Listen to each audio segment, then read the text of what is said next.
Alright, greetings and salutations. Greetings.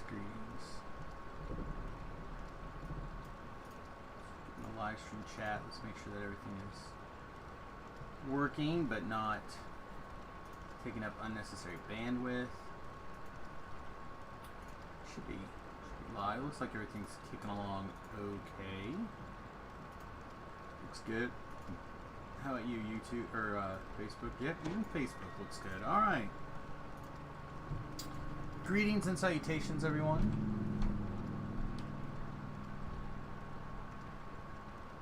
I don't know. The web camera's got a mind of its own today. Hope you guys are having a great day. Good Friday, all that stuff for you.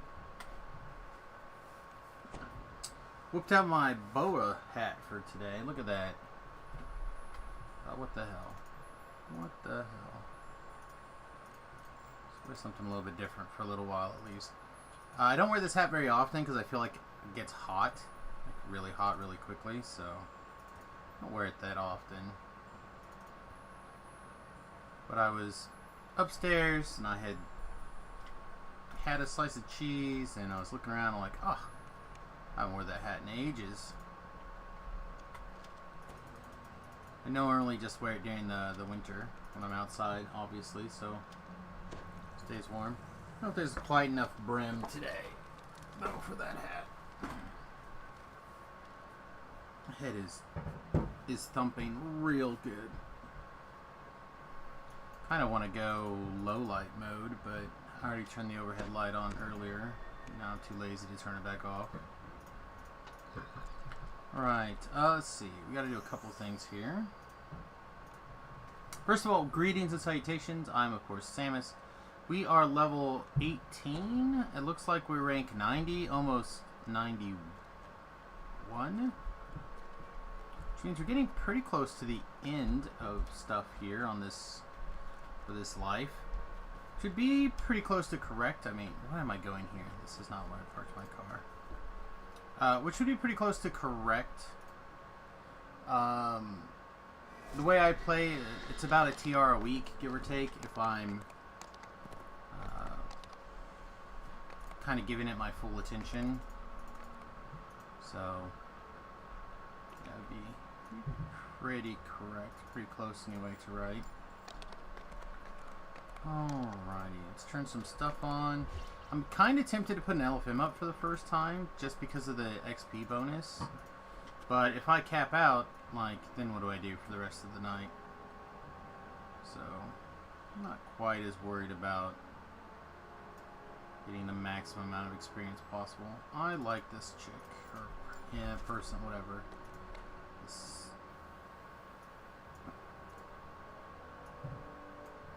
one does a good job, I think. Alright. 16s, right?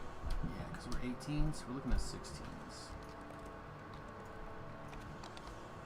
We did a prison quest last night before logging off. We could do some other prison quests. We could do... Hey, Charmed, how's it going? We can do Veil. I like Veil also, but I feel like I might as well take the opportunity to continue to practice the... Oh, it's on cooldown. Never mind, I guess we're doing Veil quests. That's how that works. That's how that works. Why that key has a timer overnight, I don't understand, but... C'est la vie. C'est la vie.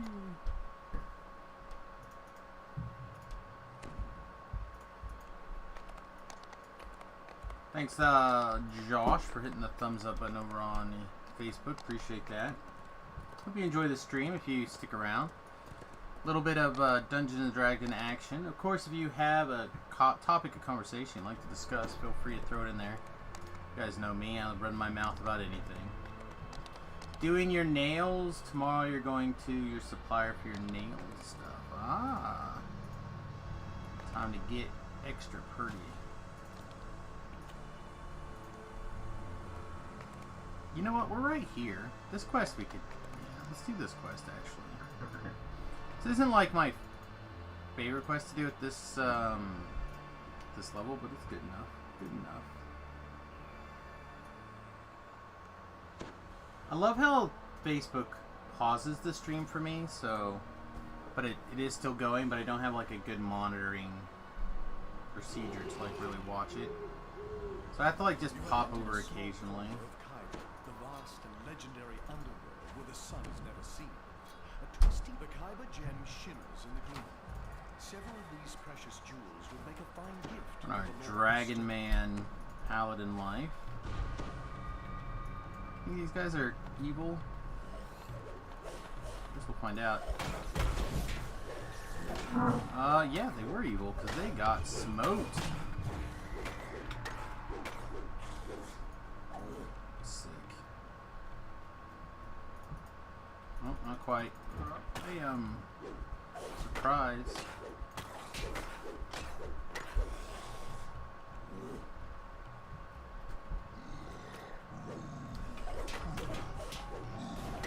A bird tripped that guy. Tripped him good. Made him helpless.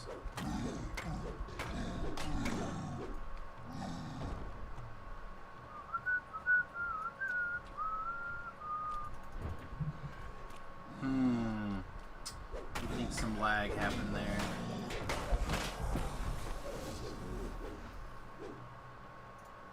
Summon our guy while we're doing this stuff. So I think what I'm going to do tonight is something that I've kind of kicked around a little bit. I talked to Patrick about it and a couple other people. What we're probably going to do for at least part of today's stream. So we're going to listen to this week's DDO cast. You got a scary Reaper. Have the bird take care of this Reaper with us.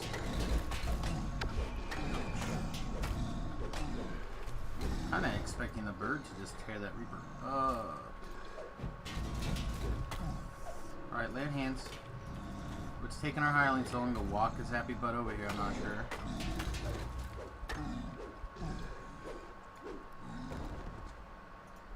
It's like, I'm around the corner. Oh, you're trying to heal me from around the corner. That's what's going on. You're terrible. Alright.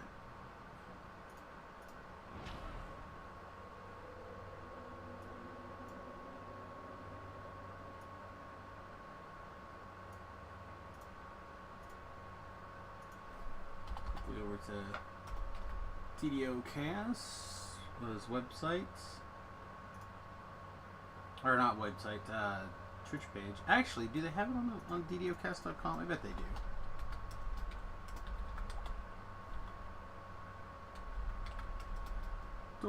.com.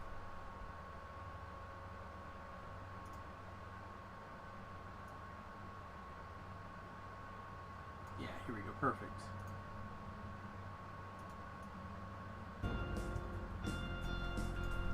Alright. So the awesome thing about doing this is not only will some of you guys get an opportunity to check out DDOcast that maybe you haven't before, but it'll also... Hello and welcome to DDOcast episode 5. Also let me like pause and comment on the show. Live on Sunday, May 17th. I'm host Patrick. With me this week, we have returning to the show Nimbin. Merry Nimbus. Welcome back, sir. Hello. We also have Tom. Hey, thanks for having me. Hey buddy, how's it going? We're joined by One Witty and the Static Machine. Wow. Let me turn you down. I take it you're in the automobile.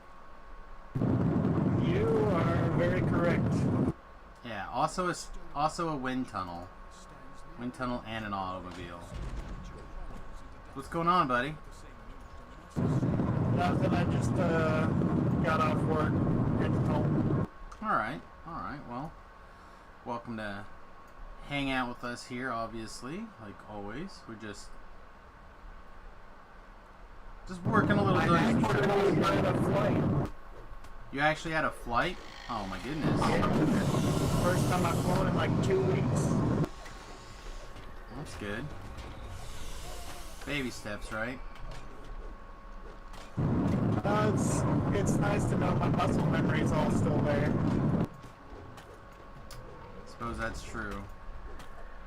Yeah, I spent the day basically in a migraine coma. Like, it just kept getting worse and worse last night. And finally, I got up this morning. I was thinking I might try catching John and Tobrell for breakfast or something before they left. And I got up, I drank maybe half a cup of tea. Like, not my cup, but like an actual cup, half a cup. And it just, like, that act alone, sitting, drinking, just took it right out of me. So I'm like, nah, I can't exist yet today. That sucks. Yeah. So I went back to bed and feel like I actually slept for the first time in a couple of days. So this is, let's see, I slept from like noon until probably 4. Yeah, so I may have gotten something like 5 hours of sleep today, thanks to that 4-hour nap.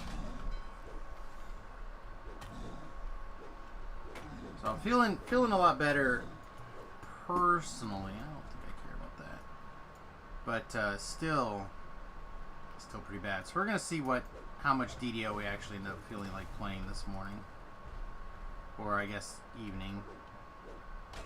It's my morning, but no, I'm glad you got to fly. I bet that's a nice pay bump as opposed to the sitting on the line pay. I mean, not really, because the way reserve works is you're guaranteed so many hours. Oh, that's right. You don't get paid above that until you fly over that, or if you pick up any open time. That's right. I remember you saying that now.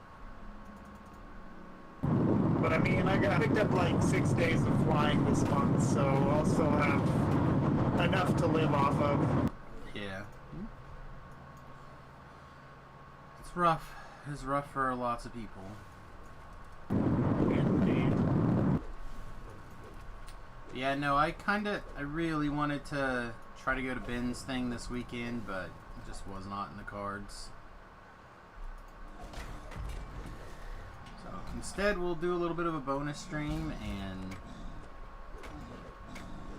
congratulate Ben. He actually technically graduated today, so I suppose we can actually call him Dr. Ben now. We didn't have to call him Dr. Ben until today. Dr. Ben or Dr. Swab, or is it Swab or is it Schwab? I don't know. It's not. It's different now. I don't give a shit anymore.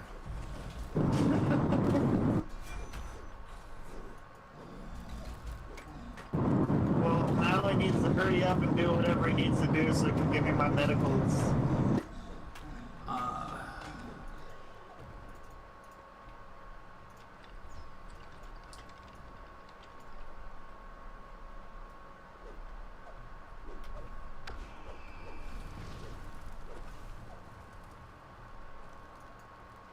Oh my goodness. Saw Pally played some Raft recently. It makes me want to play Raft. Yeah, I haven't seen anybody playing Raft or had the overwhelming desire to play any Raft, but I've been rewatching, but I've been catching one of the guys who got me in Factorio again lately, so I've been screwing around with Factorio. So I understand your feeling, you know what I mean? Yeah.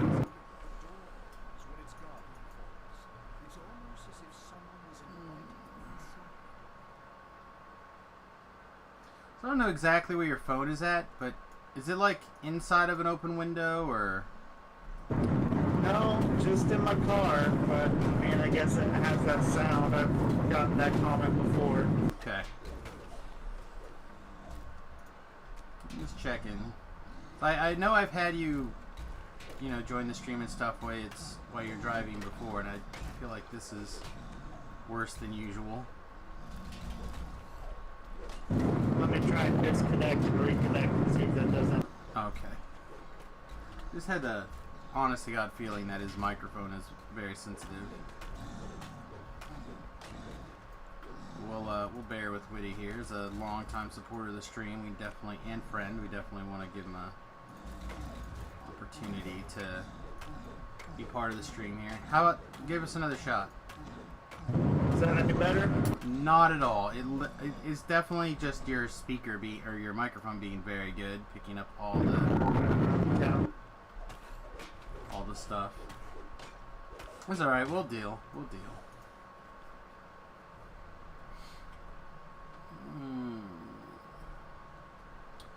So, like I was saying, right when I realized that you were there, we're actually going to try something a little bit different on today's stream. And we're going to watch or listen to and comment on this week's DDO cast as we play here for the first hour or so. It looks like it's about an hour long. We'll give it a shot. See how this works. I have not tried this particular project before, but I run it past Patrick and he thought it sounded like a good idea, and then I'm gonna give it a shot and see what other people think. But as it is a bonus day on Friday, I don't think anyone's gonna mind too much that we're doing something a little bit different. Is this any better per chance? Not particularly. Okay. It literally is like picking up the road noise, I think, is all.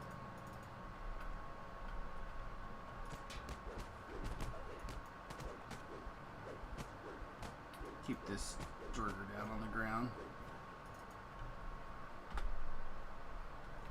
So I am very ashamed to say that I thought you had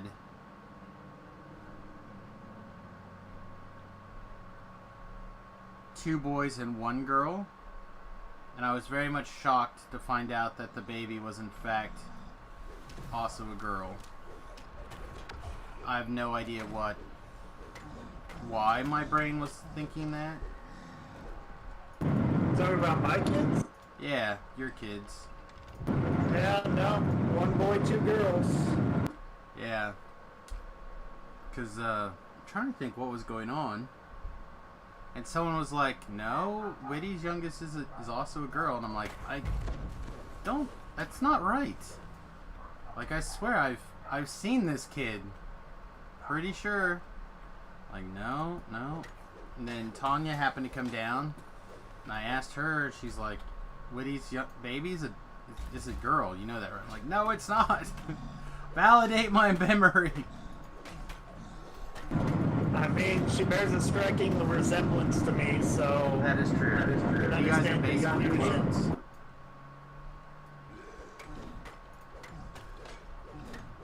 Definitely yours. Don't have to worry about that one.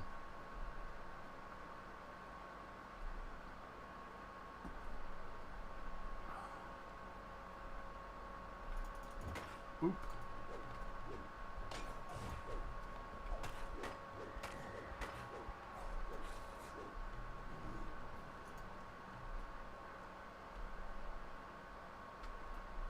You like this quest. It's not always the most exciting quest to just like run through and kill a bunch of rock things, but it's actually pretty quick. Monsters are not too terribly bunched together. There's a little bit of bunching, but not unpleasantly so. The worst part is having to rely on somebody else for the heals, which I don't have to do, but I feel like it's just wiser.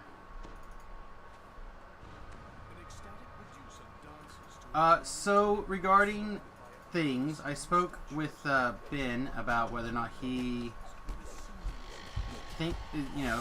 just to make sure that he knows that he does not have to, if he starts to get overwhelmed or whatever with the doctor stuff, that I'll be ready to take over as DM for our group. He continues to feel like he'll be able to handle both, so. But he does know that he doesn't have to do the thing, so I will. Yeah. I will start putting forth some actual effort to piece things together. Mostly the first evening, really. We'll go from there. Alright, what else is going on? Did you make a character for Ben's thing already? I have not. I don't know if I'll be playing in that one, to be really honest. Any particular reason? I was not a big fan of the Pathfinder 2 stuff, but mostly the fact that it would not be the worst idea in the world for me, especially if Ben is able to continue to do that first month or so, to take the weekend time and actually like just hang out on Discord or whatever with you guys via the bus or via my phone while working on the bus, so I can just like hang out and be around. That's fair. Like I'm not too keen on Pathfinder 2 either, but I felt like it was fine. I feel like it was not as streamlined as I would like. In a lot of situations, they left things like I feel like they wanted to really button things down and keep it clean or whatever, but it didn't work out that way in my opinion for a lot of things. I feel like my favorite class got sodomized and I don't really like it. Well, I mean, you know, as always, everyone just assumed I was going to play the wizard, and when I was examining the wizards to test it out, I didn't feel like it was very good compared to like the bard or whatever. So obviously I did the bard, but I don't know. I'd take another look at it with a new experience, I suppose, would be okay. And see, but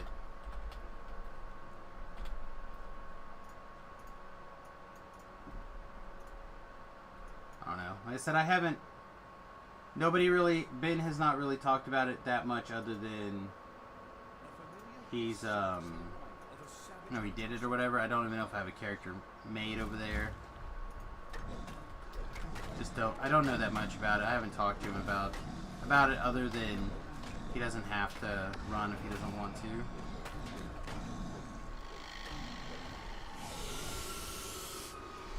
Let's spurt boost away. / dragon boost away if we have to. It is not the right button.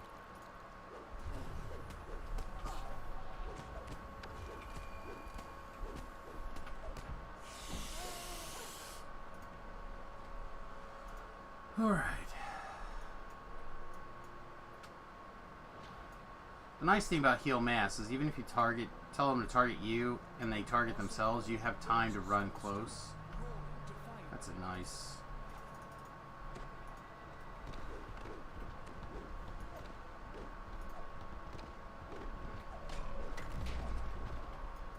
Wow. Like I tried so hard to get that aggro and got nothing.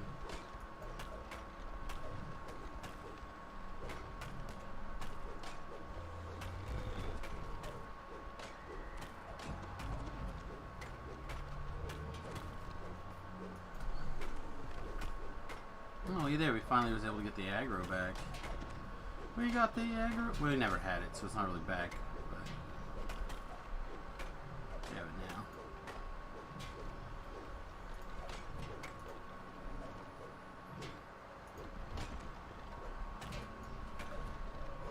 Yeah, I actually thought about, instead of streaming DDO today, to play a little bit of HOTS this evening with you, but I just don't know if my head could take it right now. And it seems like you were not online anyway, so. Well, I mean, if you feel up to it later, I'd be down. Yeah, we'll see. We'll see what happens. Also, because I don't usually stream on Friday evenings, I'm not real sure what what the audience is going to be like, or who else is also streaming DDO on Fridays. I mean, I have done it some the last couple of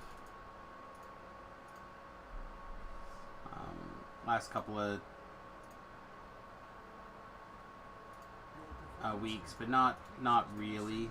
You know, I think even last week we did something else, right? So I think last week we played Hawks together on Friday. yeah, we'll just play by ear and see what happens.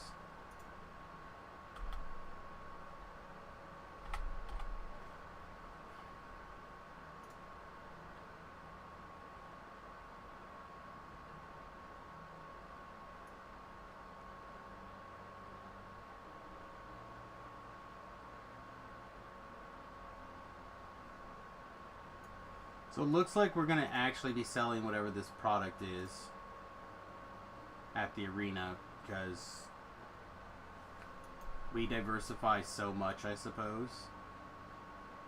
Althea Plus. Some sort of supplement. I don't know. Every once in a while I get really... I don't want to say perturbed, because it's not my place to be perturbed, but my boss will start selling something weird. Like, I thought we were a gaming / sports store, and now we're selling like belly button rings. You know what I mean? But it's just always been his philosophy to diversify on his products. If I can make $1 a sale, I'll diversify my products and make that $1 a sale. But I feel like it loses him the opportunity to specialize. So now we're selling some sort of supplement.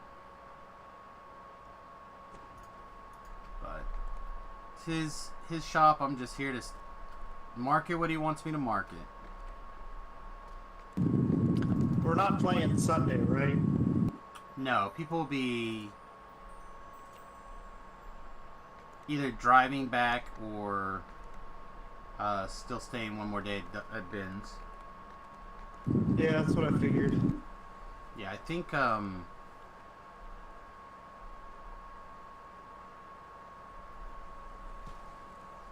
Tobrell and LJ are supposed to be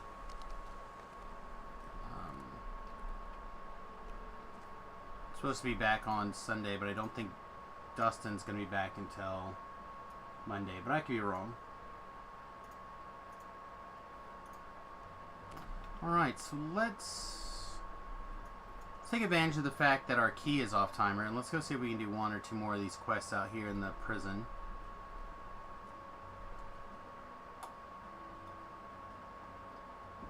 Again, I don't really know these quests. I did record videos for them last life, so they are semi-fresh in my brain, but I would not say that I know them very well at all. But hopefully enough that we can fumble through at least a couple of them. We may still have to grab the guide if we decide to do Through a Mirror Darkly, but it's pretty good. Also, unfortunately, these belts, even though they looked like name belts to me, you cannot eat them for Sentient XP, which I'm not really sure why. Seems like a missed opportunity to me.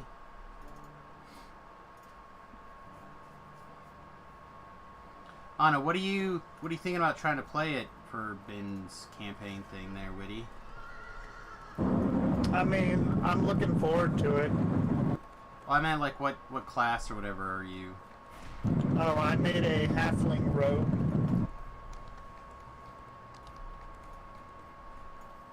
Anna, whatever. Assuming I put something together, apparently I have to make really sure that I break out of my mold, because apparently I only play slightly psychotic wizards and nothing else, basically, according to Tobrell.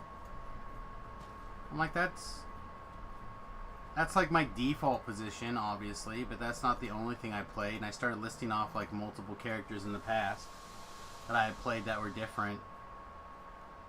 And he's like, yeah, that's still the same character you were playing before. That's not true. I mean, you really pigeonholed yourself into playing characters named Samus. That is I'll true. say That that. is true. I do play a lot of Samuses because Samus in all format. But other than that, I don't really care what you play. If you want to play a spellcaster, play a spellcaster. If not, then don't. Well, I was just like going through things, right? So, kind of looking at the last few things. So I played the Bard, which was basically another take of the skilled guy, right? Like that was my Yeah. because we didn't have a rogue in the group, so I took all that stuff on. And then before that we did, or yeah, the one before that was Zach's campaign, right? His Mutants and Masterminds, where I played the skilled guy, and then I played when I role played the skill guy dead, after I specifically said I was going to base him off of Ward from Agents of S.H.I.E.L.D. Like that, I built the character after that concept. And apparently I role played my character dead somehow. And then I played basically an ETC clone. I felt like neither one of those two things were wizards, but okay. And let's see. Before that, was it Dustin's campaign? I feel like that was, and I played a ranged fighter.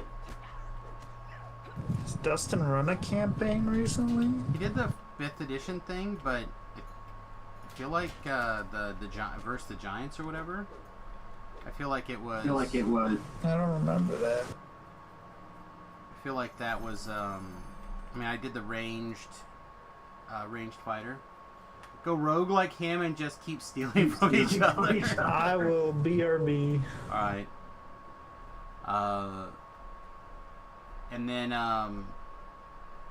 somewhere after or before the 5th edition Dungeons and Dragons campaign, we played another Mutants and Masterminds game where my character is based on the Guyver, because I wasn't interested in learning how to figure out the rules really in depth for Mutants and Masterminds, so the DM built my character for me.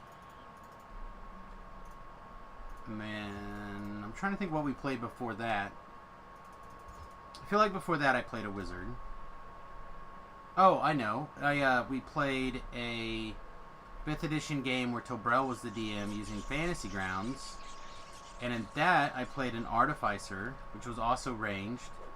They didn't have a good Artificer filled out at the time for 5th edition, so I used one of the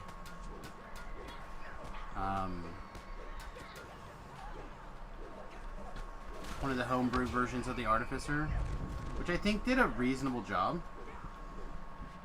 Like, it was okay. It wasn't unbalanced too much. It was, if anything, it felt underpowered. So, like, I feel like in the last several years, I haven't played a straight-up wizard. Although people could consider the Artificer a wizard.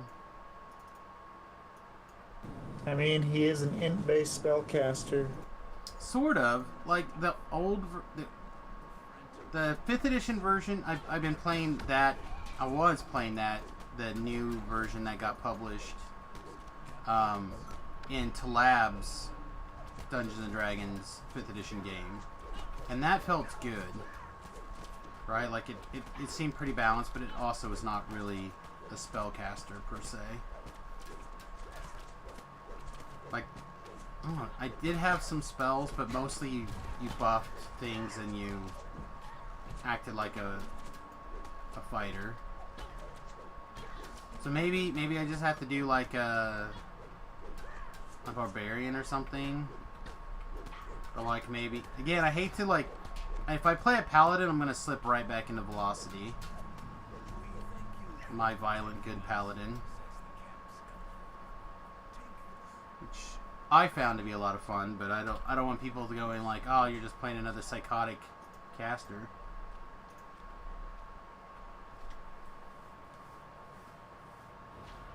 So I don't know. I feel like I keep it mixed up. I don't think I've done a wizard in quite, like a regular wizard in quite a long time. Alright, where are we going? Yeah, okay, so this thing's like a big, curvy mess. If I remember right, things like meet together. Or not an S, like a big oddly shaped circle, maybe is a better way to put it.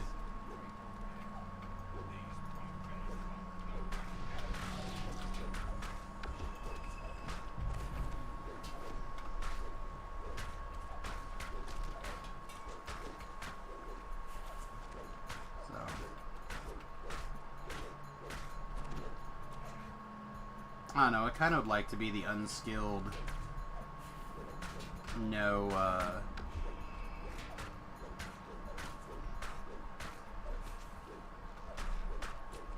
just like brutal killer guy. I feel like I haven't got to do anything like that in a really long time. It's like, oh, there's a monster, kill it.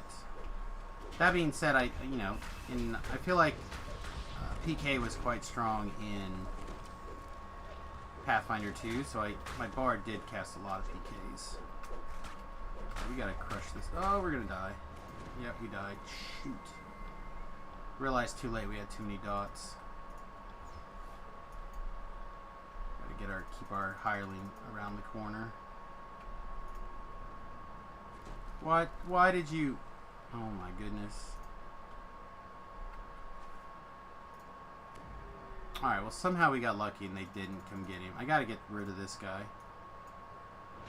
He picked up way too many dots.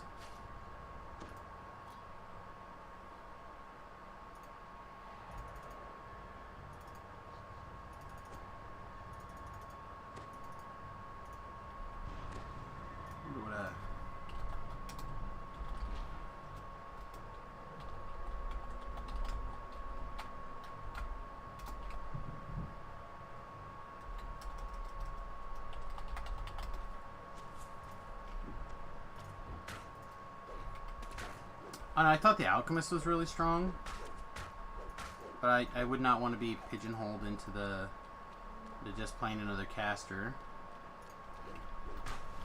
Oh, I didn't resummon my bird.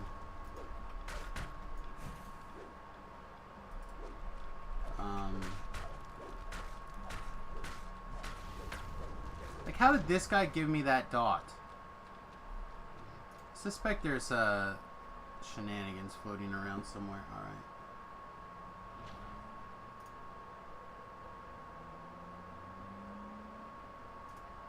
Also, I have to keep an eye on the Facebook here now, obviously, because of the streaming via Facebook. Someone with an animal companion. Oh, I haven't played a druid. I don't know if anyone else has played like a druid lately. Alright, so that just goes around.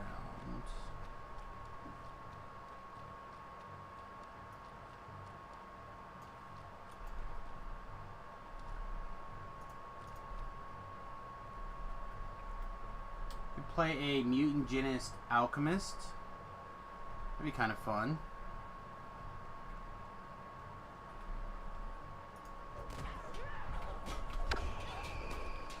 Something again a little different, a little bit not.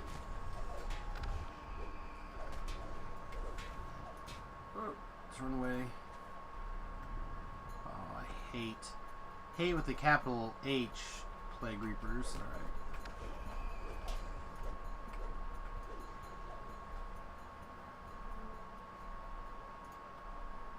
That is why the flight is so good. Flight is insane.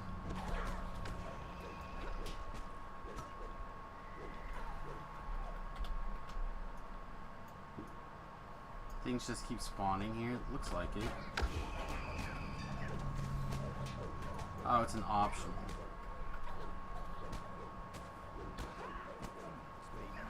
Alright, we don't need to be here. Alright, so obviously we missed another turn. Back that way. Alright, I'll be back on later. Okay, friend, have fun. Toodles. Alright, so that'll give us an opportunity to actually turn the DDO cast back on. If you guys are Pathfinder 2 people and you have some ideas of like character builds that could be fun and interesting, or I guess any character idea, and I can see if I can figure out how to do it in Pathfinder, you know, let me know. I would be down for checking something out. Alright, so I'm going to turn back on DDO Cast. We're at the very beginning of the show. I just, you know, I really would like to hear some of the other guys' ideas of a Druid Alchemist. I'm not really comfortable with the idea of multi-classing the Pathfinder 2 stuff yet. Dustin did it. He did like a monk barbarian, and it did okay for him, but I don't know how the rules work. You only started playing 5th edition. Is it much different? It's a very different system. Pathfinder 2 is unlike pretty much any system I've ever played.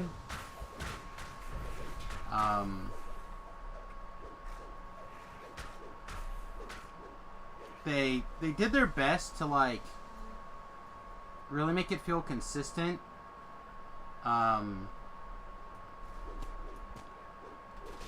In the idea that it's for people who are programmers, in my opinion, it makes it seem very like clear in a lot of cases, but then when they don't do something clear, it's next to impossible to figure out what they mean without going to their forums.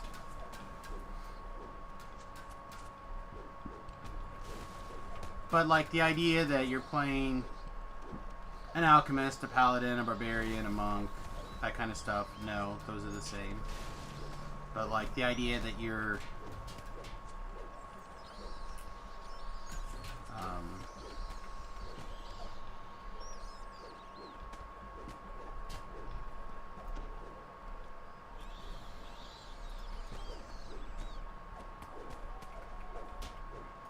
sorry, I'm trying to figure out how to summarize this thing that I want to say.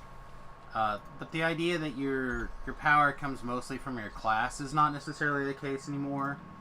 You do get quite a bit of oomph from your race.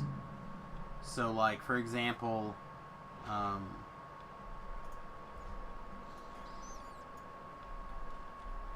every so often you'll get what's called like a racial feat, which is a series of feats that you pick from your race, obviously.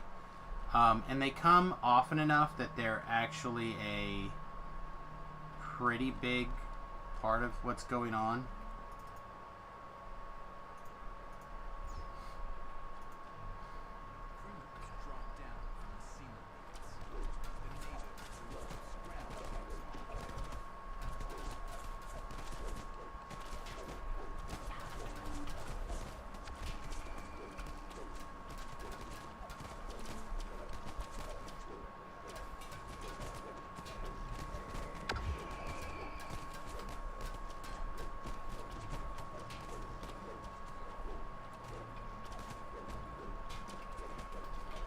The biggest change for me for Pathfinder to other editions is everything, not everything, but the combat in the game is basically divided into everything you do has a number of actions cost, and you get 3 actions a turn. So some things might have 1 action cost, something might have 2 action costs, something might have a 3 action cost. So like moving, for example, has a 1 action cost.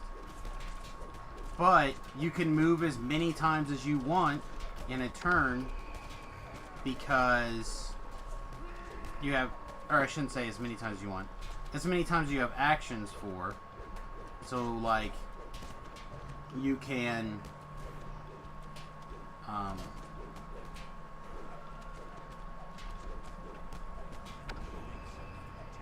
basically, I don't know, it's weird.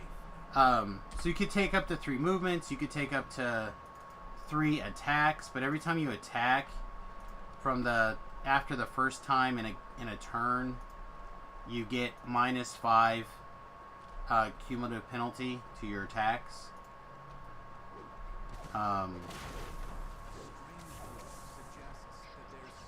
This is kind of terrifying. This will jump away, see if we live. Alright, sweet. I feel like we need to go that way.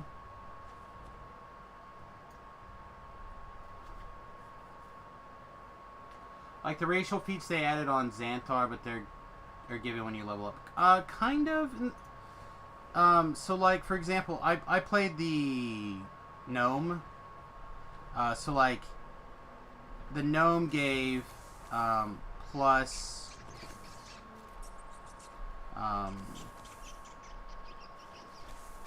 like they had the ability to talk to ground animals, right? Like small, anything with a dig speed at level 1.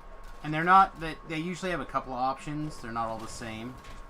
So then at level 2, I can now talk to any animal instead of just ground animals or digging animals. But another option would have been that I could add 1 spell of a particular spellcasting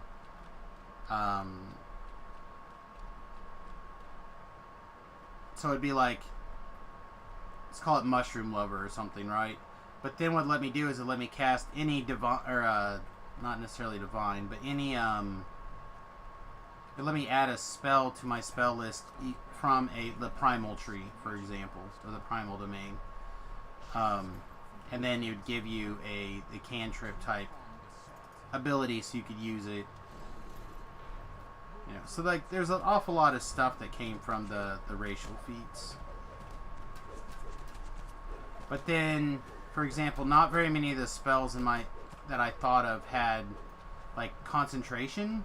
Like that was kind of gone, particularly for like the Bard Song, for example, right? The Bard Song took an action to do, at least for me. It turns out if you picked a different it's called a muse, but that's like the bard's version of a deity, basically. But if you picked a different muse, you could have your bard song last more than 1 round at a time. But I didn't take that muse. I took a different kind of muse because I knew that I was going to end up having to be the rogue guy as well. So I took the knowledge guy so I could use my charisma to my skill checks. Anyway. Or my perform check to my skill checks instead of having to keep up the various trapping skills individually. So so every turn that I wanted to keep a bard song running, I had to use one of my actions to basically cast bard song. It wasn't a pseudo free ability or an ability that took an action to start and it lasts so many turns. It was something that you had to do. It was a maintenance. Same thing for like the shield spell, for example. I had to cast shield every turn that you wanted it to be up. Things like that, like little things like that, I found to be kind of problematic.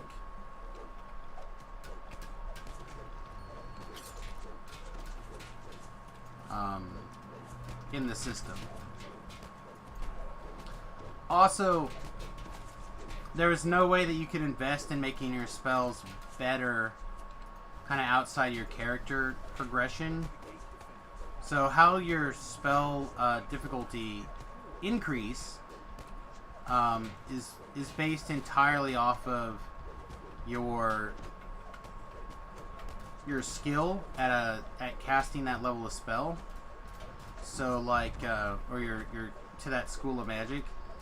So like for example, there's 4 different schools of magic, right? Like arcane, divine, primal, and occult, if I remember correctly.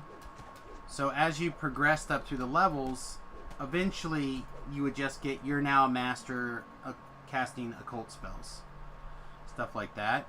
And I felt like it was okay, but you could never like move early, you could never do anything to like get an extra +1, or it was all entirely based off of basically what level you were. Which again was fine, it just seemed like if I worked extra hard at it and gave up stuff here, there's no way I could improve it. It's going pretty good, So we're kind of talking about Pathfinder 2 right now, but I'm also going to start the DDO cast from this week. And kind of play it. Because I'd like to listen to it, and I haven't made time. Otherwise. Alright, so let's do that. Yeah, welcome back, guys. Good to have you here. This week's screenshot, Albedo 1 stands. Kind of want to just fast forward around to the actual meat of the discussion. 463rd screenshot of the week. Thanks for sending in this week's screenshot. Yeah, nice little, nice mood lighting. Nice shades of gray. Very good. I do like the lightning bolt in the background. It's a nice touch. Come on. All right, We like to talk about Dungeons & Dragons online nearly every weekend. You can catch us through Twitch, YouTube, the DDO forums, iTunes, or from our website at DDOcast.com.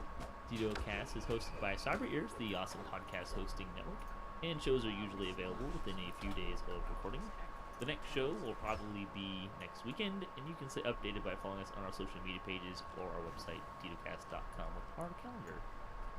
On the podcast this week, we've got some news and stuff. We're also going to do, we did this last hardcore season, we're going to do a post-mortem. We're going to take a look at Season 2 and how it went. Kind of annoyed that I didn't make it to this post-mortem. And hopefully, the hardcore all season the technical 2. difficulties I've been dealing with for the last half an hour are gone. And we'll do with those. Fingers crossed. And no, Nimbin's light show is not technical difficulty. That is an intentional choice on his part. So there you go. That's where we're going today. I think it'll be a lot of fun. And we'll just jump into the game news. There's not a whole lot this week. The big news is that Hardcore Season 2 is over. So the after party has begun. So we've got some stuff we want to make sure we get out regarding that. So the leaderboards are solidified. I don't even think you can get back into quests anymore on there. I'm not sure. No, you can't. Yeah, they lock them all out, right?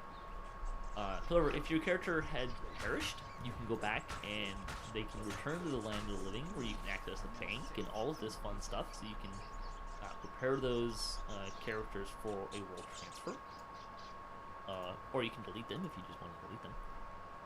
That would be perfectly fine. So, Hardcore Season 2, Trial by Fire, the after party information and FAQ. Obviously I did something wrong. They write, No? thank you for being a part of our second season of the Hardcore League. Is there another way After out of party here? will be available for players to get their characters' inventories sorted, items moved out of their shared bank, and do the other actions necessary before they do a full character database wipe of the Hardcore server. The after party will be available Must be through down May here. 31st. So you still have a couple of weeks. Actually, I think 2 weeks. Pretty much on the 1 nose. a.m. You're gonna get some sleep. Similar to the Have a first good night, my season, friends. Here's what you need to know. Notes on world character transfers. And this is actually true of all character transfers. This is not just related to I'm gonna hardcore. fast forward just a little bit here. So I was getting report. With a -1 or -2, as the case may be, and you'll be granted a one-time free rename credit. While logged into the character you wish to change name of, just type /change name, and then with a space, and then your new name into the chat panel to change your name. And I believe if that name is taken, it does not like just take out your use your. It just tells you you can't pick that name. Yep. Let's see. You Okay, can transfer your characters through the game launcher. There's a guide for world transfers if you're interested in that. Alright, let's see if it's in this one. Please note, the Hardcore League requires VIP or Season Pass membership for access. This includes the after party time frame. So you can't, Okay, if here we you go. are not VIP or you, if you had Season Pass, you'd still have it. But if you're not a VIP, you can still transfer the character. You just can't log into the world. So hopefully you took care of all that stuff and you take care of it. So there you go. The one note about this is there were some problems. There were a number of failures coming from Hardcore transfers, so they have currently suspended transferring from Hardcore server. I was actually, I passed this note to Cordovan, and Cordovan passed it to the rest of the team.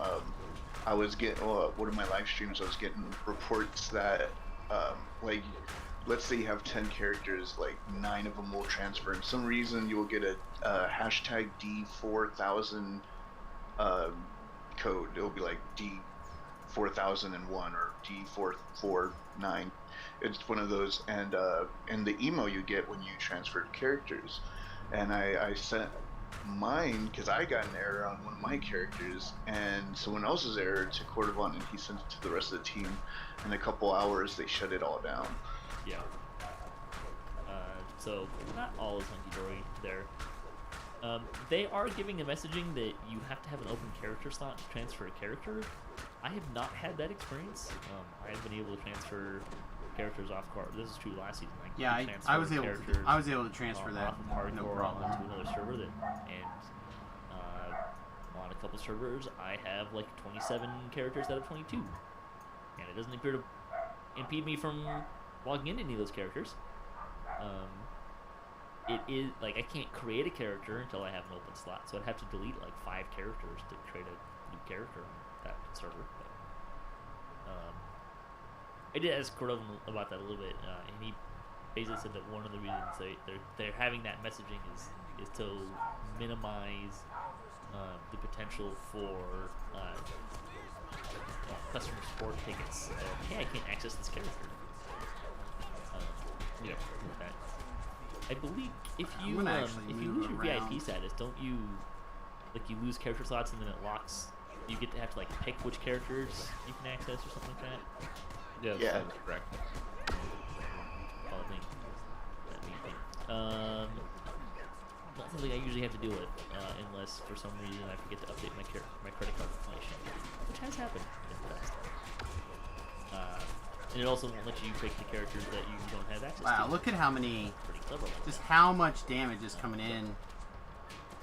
We'll talk more about Hardcore Season 2, but anything I else mean, we can even talk about even with a for lot of that it part? getting reduced, look how much, there's just so much Make sure you shipping do it damage. before it's over. I know a bunch of people that didn't pay attention, and then by the end of the league, they had all this stuff that they collected. So don't forget, don't put it off.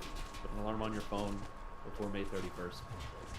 Make sure everything that you want from your shared crafting bank and your shared bank is on Tunes, and don't forget to, after or before you transfer, to liquidate all the useless junk that is treasure in Hardcore League but nothing in your regular server into Platinum. Yeah, that can help a lot. My thing that I did last year, and I will do as soon as I can transfer something, Alright. is to basically get all the get everything off, and then leave a character there to keep rolling daily dice, and then remove that, whatever that is at the end. So even if I miss that window, I've got most of what off of what I want. I feel like this is a good chest in general. I don't know if I care to re-roll it though. Let me actually pull up the wiki page for this quest. Friends in low places.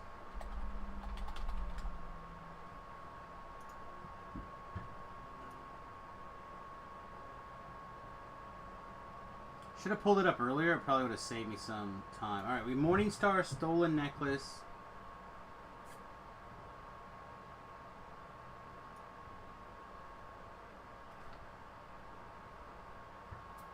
Yeah, never mind. I don't think I care. Like, I don't care if I already have a Morningstar. The Morningstar.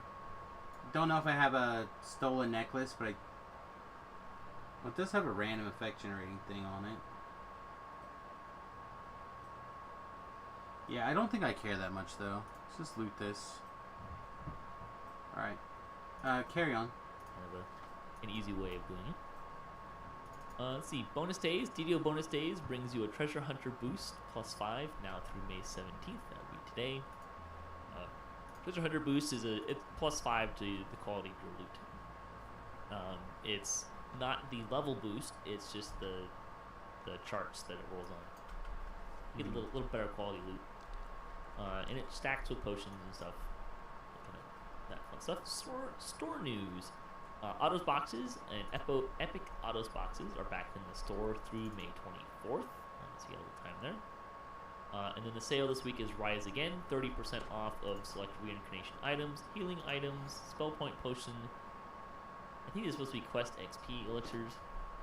Now through May 21st. Also, you can get a free 5-stack of Moderate Treasure Hunters elixirs.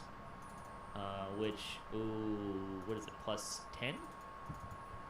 Yeah, that's the +10 to your loot rolls. Yeah. So, same as the Treasure Hunter boost, getting it all do the same weekend. The coupon code is MOD5. That's probably one of the best coupon codes we've had in a while, I would say. So, definitely get that. Oh, yeah. I love how like it's like matching pants and shirt, but like together it's as good as the big treasure hunter potion. Cause like, aren't those 15? Mm-hmm. Yep. I'm trying to figure out how I ended up with so many. Like, Alright, I'm going to fast forward again here. But speaking of, this week's code is Fire Missiles for a Wand of Magic Missile. Less good. But that's probably set up in such a way that any character could use it. So, you know, if your barbarian wants to fire off some magic missiles, maybe that's a good way to do it. Alright, I'm going to go ahead and fast forward again to see if I can find the meat of the conversation, which is what I actually would like to listen to and comment off of. So, hang on. We're going to fast forward another couple minutes. play. The ones in have to deal with problems in the... Gem of the Cowboy. Your cowboy gem... When I'm on the laser, I heard about this. Lessa did an ad for this week's DDOcast, so let's see if we can get that in here. So I'll have a lot of fun with that. Although I would say that the correct answer is to get rid of the Minotaur as fast as possible. yes. Because that jump, if it's at all laggy, and that jump is brutal.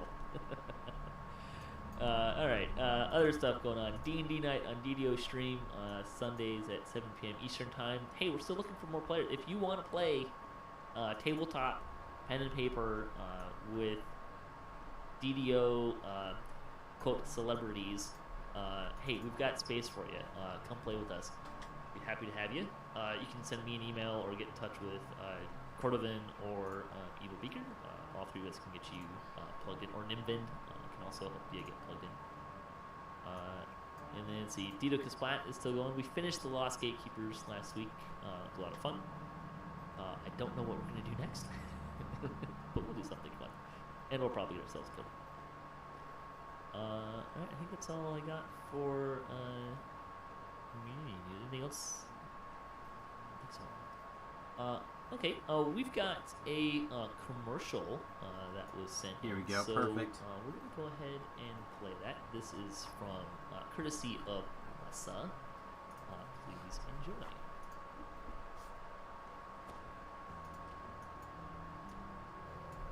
Hey there, citizens of Stormreach. Are you tired of your sentient gem constantly humiliating your gameplay in an English accent? Yeah! Why not let those left-handed remarks come from a different source that's closer to home, but just as passive-aggressive? That's right. We went down south and captured the soul of a Texas native to create the sentient gem of the cowboy. Your cowboy gem will deliver even the most innocuous sentences like, I've learned how to play with a new toy. or, Well, aren't you just a real genius? God bless your little heart. in a way that makes you think, you know, I don't think this gem really likes me. I don't. You'll bond with your gem over the failures of your party members. If it weren't for stupid people, what would we laugh at? When you're at the shrine, I'm fitting to get ready to get up and do something. or when you spot the enemy. Okay, this could be dangerous. You go first. Your cowboy gem can even tell when you're mounted. Let's ride. So call, or better yet, send several strongly worded letters to Standing Stone Games and demand your sentient gem of the cowboy today. The sentient gem of the cowboy doesn't really exist, so don't do any of those things, okay? Bye! Alright, thanks Lessa for that fun little commercial there. I'm not sure what the lore is for a sentient gem of the cowboy, but I'm on board with this. Alright. It actually fits Eberron. Yeah, go with it. This one's a Alright, little bit different. We're going to jump into our hardcore season 2 postmortem. So we're going to talk about Perfect. Nailed all it. how season 2 went for us and just kind of in general. I think we'll just start with generally, how did it go for you this season? Army of Shadow.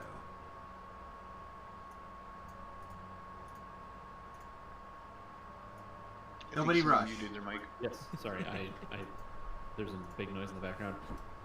For me, I don't know. I had a lot of fun, but I will say I don't think I had as much fun as I did last season. And I'm gonna say that the big part of that, and why it wasn't as fun, is because I was kind of focusing too much on getting those end game, or like the goals, the favor rewards and the reaper rewards, instead of kind of just having fun and making goofy characters and seeing, what kind of duration I can get out of some characters and what levels we can get to on some stuff. So overall, I still had fun, but I definitely put more pressure on myself this league than last league, and kind of diminished some of the experience for me. I feel like I did. It's different, right? And the first time, it took me probably a month and a week to get what I wanted done, and I had like 2 serious deaths and a bunch of like bank tune deaths while waiting for my team to come on. This time I died 3 times trying to get to 20, and after my first death, in a week I got my 5,000 favor and all that, and then died at the number 3. I feel like, yes, I agree with Strim Tom. I took the fun out of Hardcore League and focused on trying to beat my last Hardcore League stint, and I ended up doing worse than I did last Hardcore League. Yeah, in some ways I did better. I did not die, actually. I managed to get through everything that I tried pretty hard to die once or twice, and managed to survive that. And my group did have a very soul crushing death. One of the people in my group died at like 4964 favor, which hurts. Yeah, that's pretty rough. I had fun, but it definitely was not as fun as season 1. And I think because I think the novelty kind of wore off, right? Like I wanted some of the goals.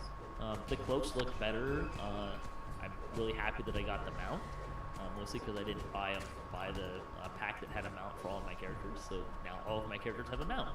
That's kind of, and that was definitely a more fun way to go about doing that than just going out and grinding and keep on the Borderlands.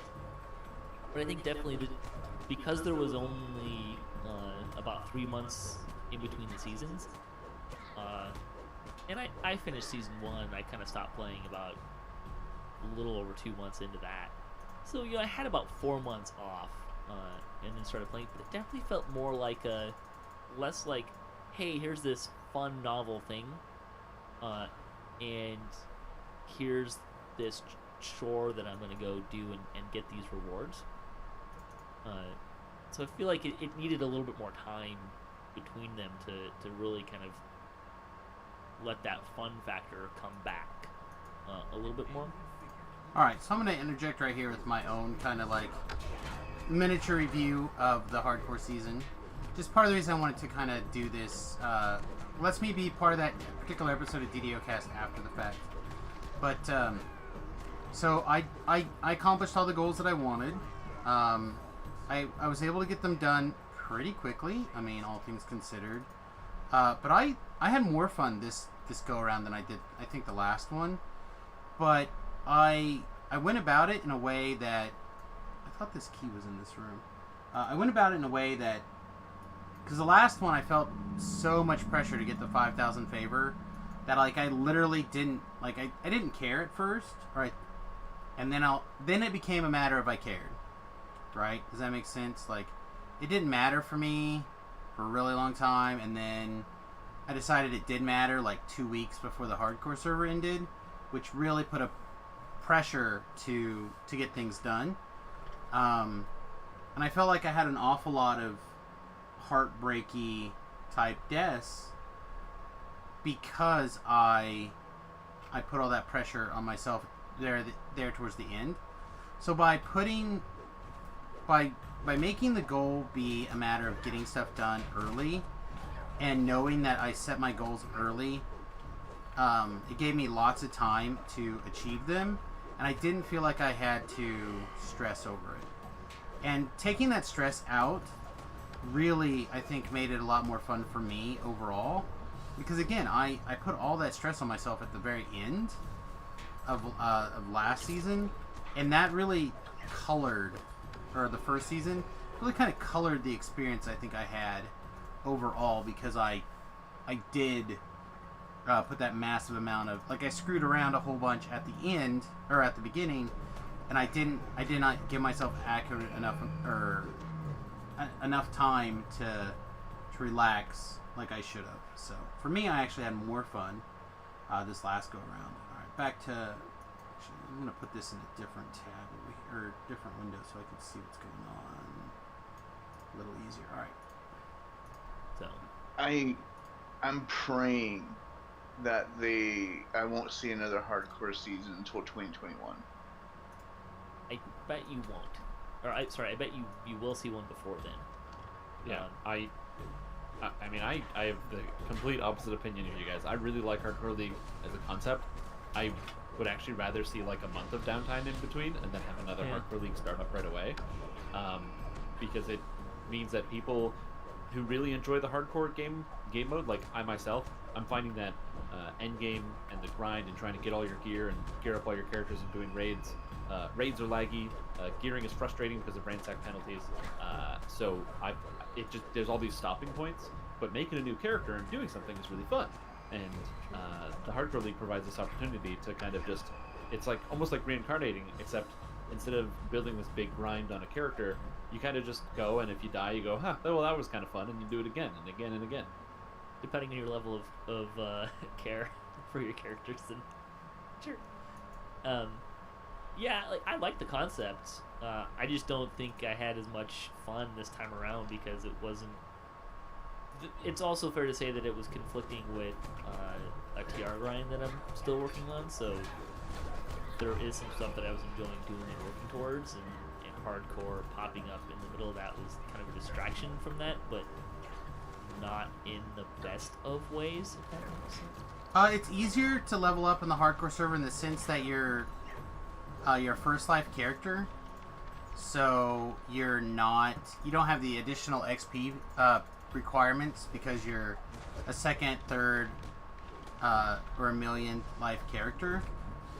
But you can still TR and stuff on the hardcore server, and those same XP penalties or requirements get added to your characters. So it's exactly like making a brand new character on live. The only difference is that you have to do it. You have to make a new character on the hardcore server. Well, you don't have to make a new character on live. Is this where that mimic was at? No. We have to go in here, right?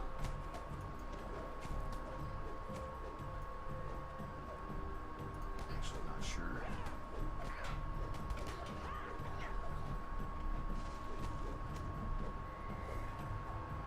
I guess I'll break this ball.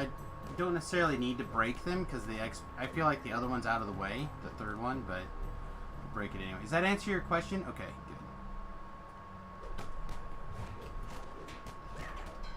good. The other thing that's a little bit different about the hardcore server, I guess, I'll pencil this in really quick, as part of the why you could perceive it as easier to level, is because people there are a little bit more conscientious of the penalty of dying. So most people over there tend to be a little bit more friendly towards the idea of keeping everybody alive, and that often means keeping people in numbers together, where sometimes on the live server, keeping people together in numbers is not the most important thing, or keeping everyone alive. You know, there's in fact plenty of times that you'll hear people say stuff like, you know, you're not going to slow me down. You can get to the end of the quest in my soul stone, or in my backpack as a soul stone. It doesn't matter, but it does matter on the hardcore server. So that kind of mentality gets weeded out pretty quickly, as opposed to that kind of mindset on live. So with that in mind, it is a little bit easier in some regards to level in the hardcore server. My thing is the prizes. I want them to have more time to make up unique. I loved season. Okay, so the season 1 and season 2 had like things I liked and things I didn't like. Season 1, I loved how the prizes were unique. I hated the detail, the amount of work they put in it, because it felt like they just slapped red on stuff and put like a skull and a 1 on it, and like it's done, you know. But in season 2, everything was beautiful and well done, but it was competitive to things that like I can cosmetic a helm I really like on my regular server that's better than this helm. You know, the Reaper cloak was amazing, right? Out of all the prizes, the horse and the Reaper cloak were the best things out of here. But that shouldn't be it. In season 1, everything was an amazing idea. It was just not super artistically done like it was in season 2. So if they can marry the 2 for season 3, if they need a couple months to do that, that'd be great. You know what? Now that I'm thinking about it, though, I wouldn't mind just a month or 2, because I only have a couple of lives to do on them before I'm bored. You know, Rolling all. like. You know, here's a good spot to actually jump in again. So, what I would like to see, and I don't think I'm the only one, but how I would like to have the hardcore league type stuff run is I'd like it to run more often, but for shorter windows. Like, I would like to see stuff like based on like a 2-week time frame. So the hardcore server is up, it's live for 2 weeks. The rewards and the challenges are scaled more towards shorter and I don't want to say easier goals, because I don't feel like the goals that we have now are necessarily hard or easy. But I feel like you want the goals to be different. So, like, for example, if it was me, what I would do is I would have an opportunity for chests to drop on heroic levels. I would have one kind of item or one kind of currency dropping out of chests. I have an opportunity for the chest to drop a thing, and it would scale based off of different things. You can only do that quest per character like once or something, or once per difficulty, or some way to kind of make it where you're still running a variety of quests per life to get things done, but you're dropping a currency. And what they would do, instead of having everything be based off of achieve this goal, would be purchasable, right? So like Nimbin was saying, he didn't like the hat. Well, if instead of when you got to a certain reward tier you got a hat, instead what would happen is as you went through the quests without dying, you would get so many reward points. And of course, you could put the points into into the bank or whatever. If you want to waste the time or spend the time doing that always or whatever, that's fine. And then what you do is you have the opportunity to go to a vendor and unlock a certain tier of reward, right? So like maybe the hat costs 100, and then a cloak will cost 500, or this other hat would cost 500. And then on Reaper mode, you would have another tier that would also drop when you're playing in Reaper mode. So you would have a cloak that costs 100 Reaper points. And then maybe you have like the big item, right? Like the big fancy thing, like the equivalent of the horse, would be like 100 or 1,000 or whatever the number works out to be of the regular stuff, and then like so many of the Reaper things. So you're incentivized to run the Reaper thing if you want the big fancy reward. So again, let's pretend it's a horse, right? So let's say it's 1,000 of the regular items that has a reasonable drop rate on them, but it's also 500 Reaper coins. So now all of a sudden you have to do both Reaper and Heroic in 2 weeks to save up to get that reward. So if you're only are interested in one kind of reward, then you get going and you get it. I also like the idea of Charmed of taking your characters from live and being able to make a copy of them like we do with Lamania, right? And nothing can come back. This way you can take your character from live, transfer it over, and say all those coins now are bound to your character that you get them on, instead of just instead of being able to go to your account. So you get your awesome character from live, and you put that awesome character in live in a hardcore experience environment, and you lock the quest down for just like once and done for that character forever. So then you're going through, you're trying to do these rewards, and a lot of them are going to be really easy because you're going to transfer over like these super high level characters. But I think what you do is you change the reward system to decrease the likelihood of you getting that reward based off of your character level, right? So like if you're in a level 1 quest and you're level 30, you go in there to do that, to go get that reward. The odds that it gets generated is way lower, right? So then all of a sudden maybe you get it, like maybe it's 1 in 100 or 1 in 500 or whatever. Maybe you can get it, and it's still worth doing because it doesn't take you very long to get through it. But at the same time, like if you're closer to at level, maybe near at level, it's like 1 in 3 chance that you get it, or 1 in 4. So you want to be closer to that level, or even above, doing quests above your level to incentivize you to get these things. But it lets you continue to use your live character, the character you're most comfortable on, with all the bells and whistles that you have. And you still have to keep it alive because you still need to be able to gather the rewards and stuff like that. But this way you have a little bit of like, it's a different experience than just the regular one, like the regular server. And again, keep in mind that you start developing like 5 or 6 or 7 of these, right? Like you build different scenarios, like this is your hero to there, or something. We give it a funny name, right? But the idea is that you have the hardcore type experience where you build a brand new character, and that character's got to live. And then at the same time, you have another one where you take your character from live and transfer it over, and it's got to live. And then maybe you have a scenario where all range damage stuff gets reduced really, like, significantly, right? So then everything needs to be done with melee kind of mentality. And then you have all these different scenarios that you build up. But the idea, you run them for short windows of time.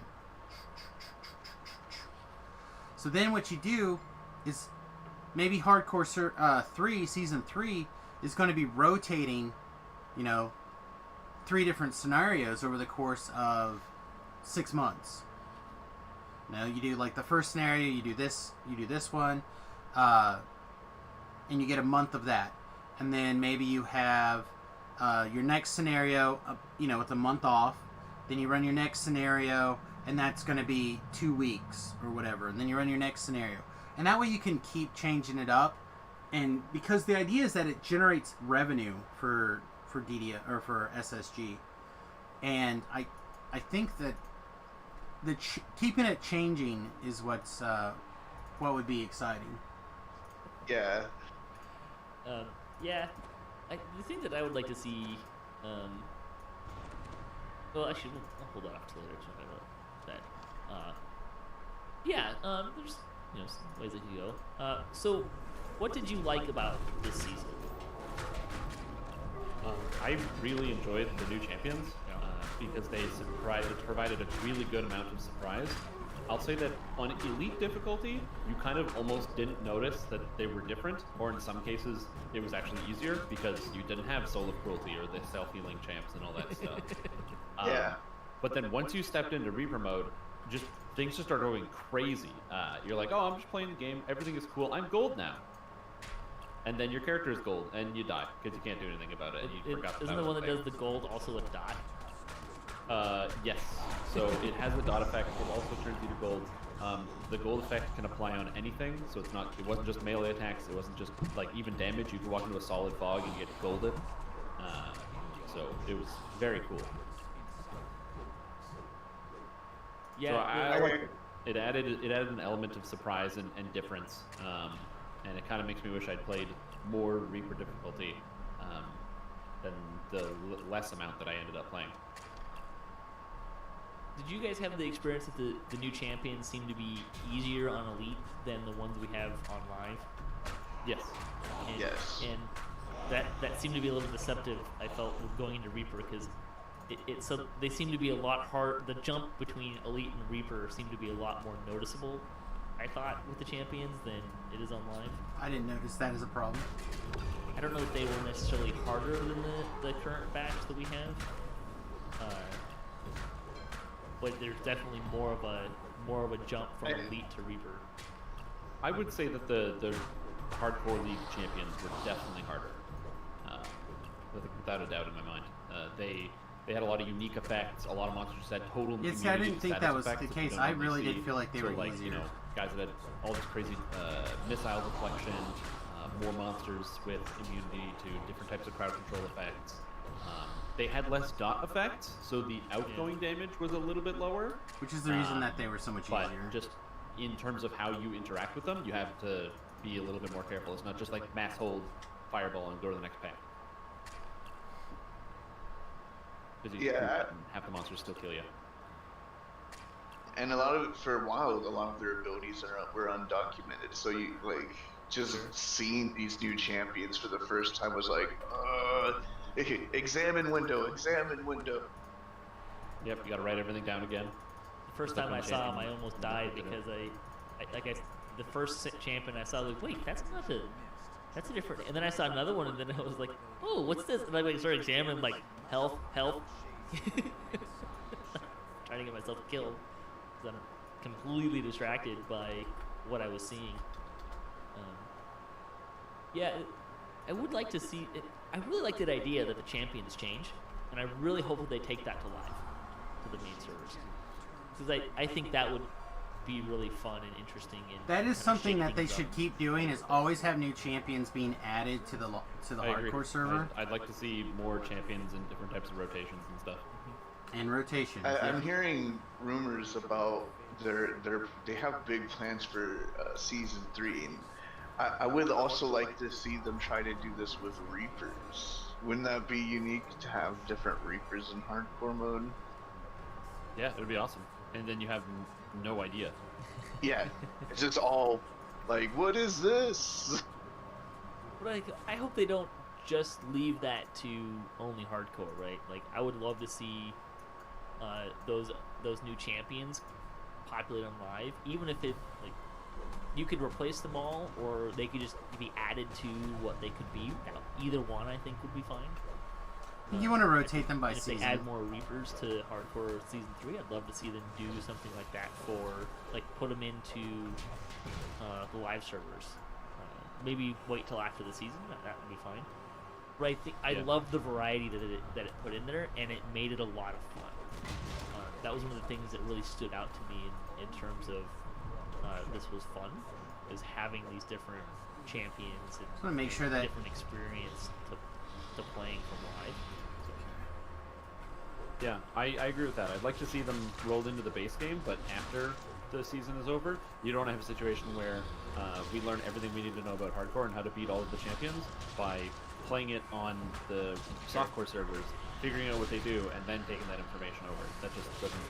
It's not in the spirit of hardcore. Yeah, I'm fine with that. They have the ability, because we have a chaos champion, the one that can have random effects and so like if they can just generate at least 100,000 effects, right? And they can just like, oh, a champion is generated, give it a tier 1, tier 2, and tier 3 ability. Just throw it out there.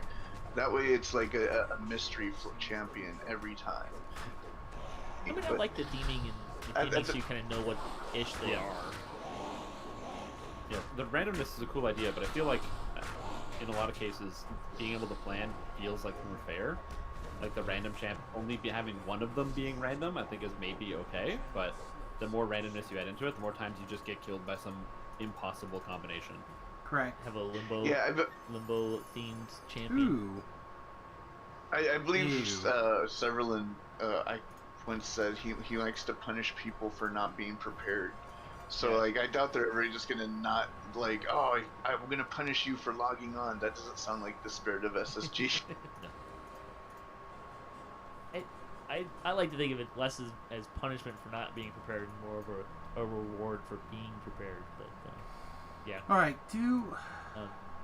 Something else I noticed I'm gonna season 2, it definitely seemed like people go back to Stormreach and did work on like the better Veil just in quest for a general. little while. Like the leaderboards, at least the favor leaderboard went up a lot faster this time around. Yeah, there's more people on the favorite leaderboard and less people on the Reaper leaderboard. I think it's indicative of like many layers of problems, and I tried to get the I do 400,000 like the Veil Reaper XP, but it's you run into, again, it's the frustrations of like sort of like the regular game coming back. Gearing at the end game is fun, except if you're running quests that are difficult to get the gear, so you want to run. You just muted yourself again. Strim Tom, you muted yourself.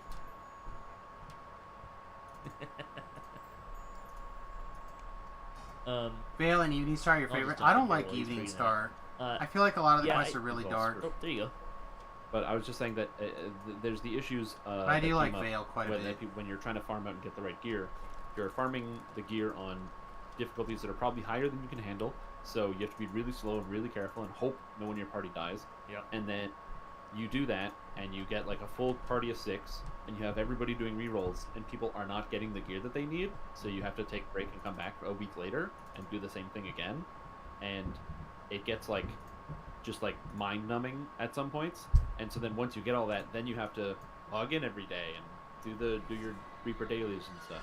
I think there was one person that got the 400k by just TRing, which may in fact be the more fun but much more risky way of doing it. But oh man, it's just, once we finished farming the actual gear, it was so hard to get motivated to go and do the Reaper XP farming now, because you're just tired from ransacking a quest Yeah, I don't like 2 weeks in a row. dislike the Demon Web quests. I wanted that Reaper Those are cloak pretty so good. bad. I'm so sad I didn't get it. It's a great cloak. I definitely found I was a little shocked of how much I didn't like doing Reaper XP in Epics. Do I have that quest? I don't think I have that cloak and we on actually Samus TR'd right back now. down to I do have Reaper that because cloak it was that they're just talking more about right fun now. to I do got it my than Reaper do it at cloak. those levels. And it was less stressful. It was like we found, I think we kind of found our happy place that, Didn't grab a Elite healer. R1, R2 was kind of, depending on the quest, is kind of where we're thinking of going for Season 3. There was a noticeable, it was kind of surprisingly noticeable, like R2 to R3, how many more Reapers we were getting. And we kind of settled into R2, and it just, we seemed to be doing fine, and nothing was terribly scary, and just kind of found the right balance there, I think. But yeah, the part about going into epics, like the Reaper XP up there is a lot better, but I really found that the build I made for favor and heroic levels didn't translate well into epics at all, and just not having, you have to also kind of grind up your destinies and stuff, and it just stopped being fun. It's also probably part of the reason why Season 2 just wasn't as fun for me as Season 1 was. But we got there, and it wasn't as fun, but I still enjoyed myself. Definitely felt more chorish,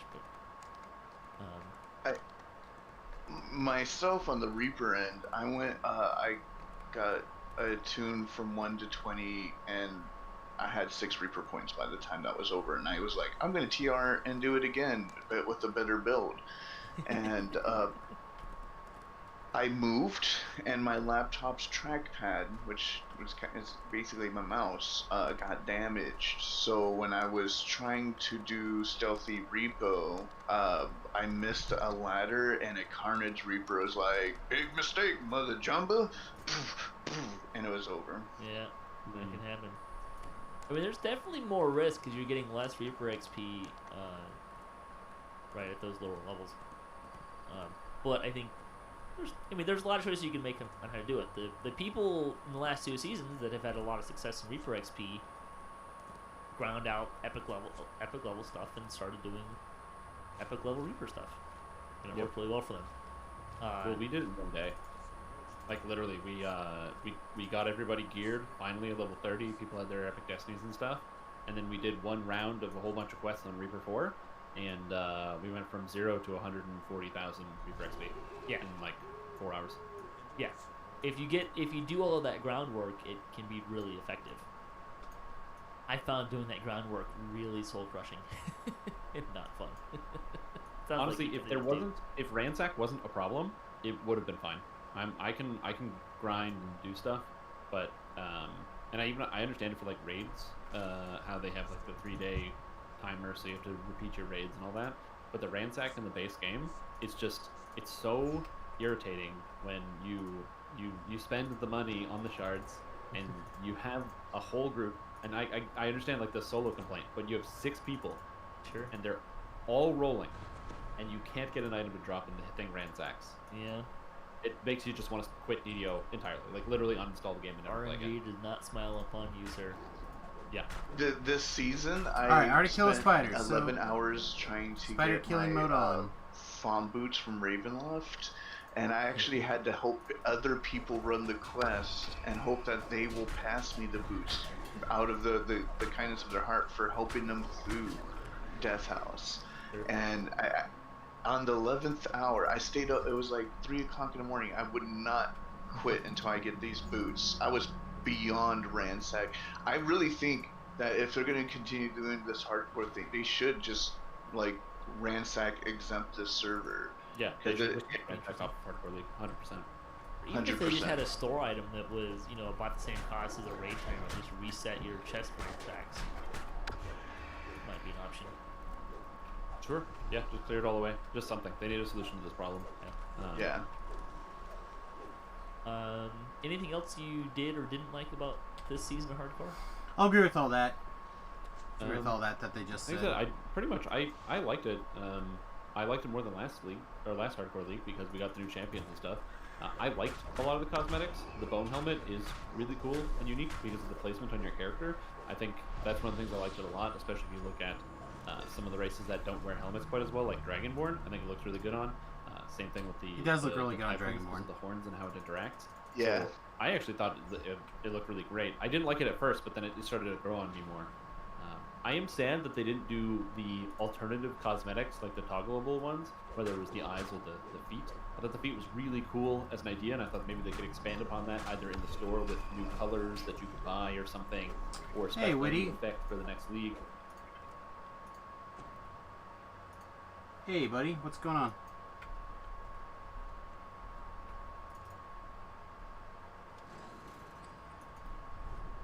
Alright, let me go back to this then. I'm gonna finish listening to this.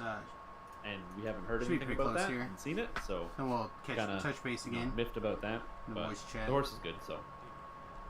I actually had a conversation with Cordo about the toggleables.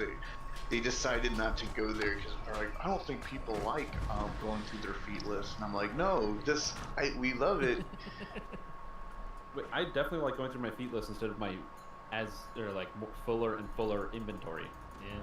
Exactly. And another thing is that like you're doing like the whole point of this is to get unique things, right? And I feel like I use the word competitive rewards. Like, oh, I got a horse, but in a couple years I'm gonna have a hippopotamus with wings that I can ride about. Oh, that's not really gonna happen, but it might. And Yeah, I will never probably. whip this We horse could do out some again. hots in a little while. One day I'm gonna get a cloak that's gonna like make me look handsome, and then I'm never gonna use this cloak again. I'm gonna get a helmet that's gonna give me Wi-Fi, and then I'm never gonna use this helmet again. It's like I don't like the whole competitiveness of these rewards, though I love the detail they put into these rewards. Right. I love the uniqueness of Season 1 reward, but I did not like how much detail, how the lack of detail went into it. So I agree with Strimtom. I want more toggleable, in the unique stream. stuff. in the Cosmetics shrine. that work with other cosmetics, so that way they don't compete, they don't conflict.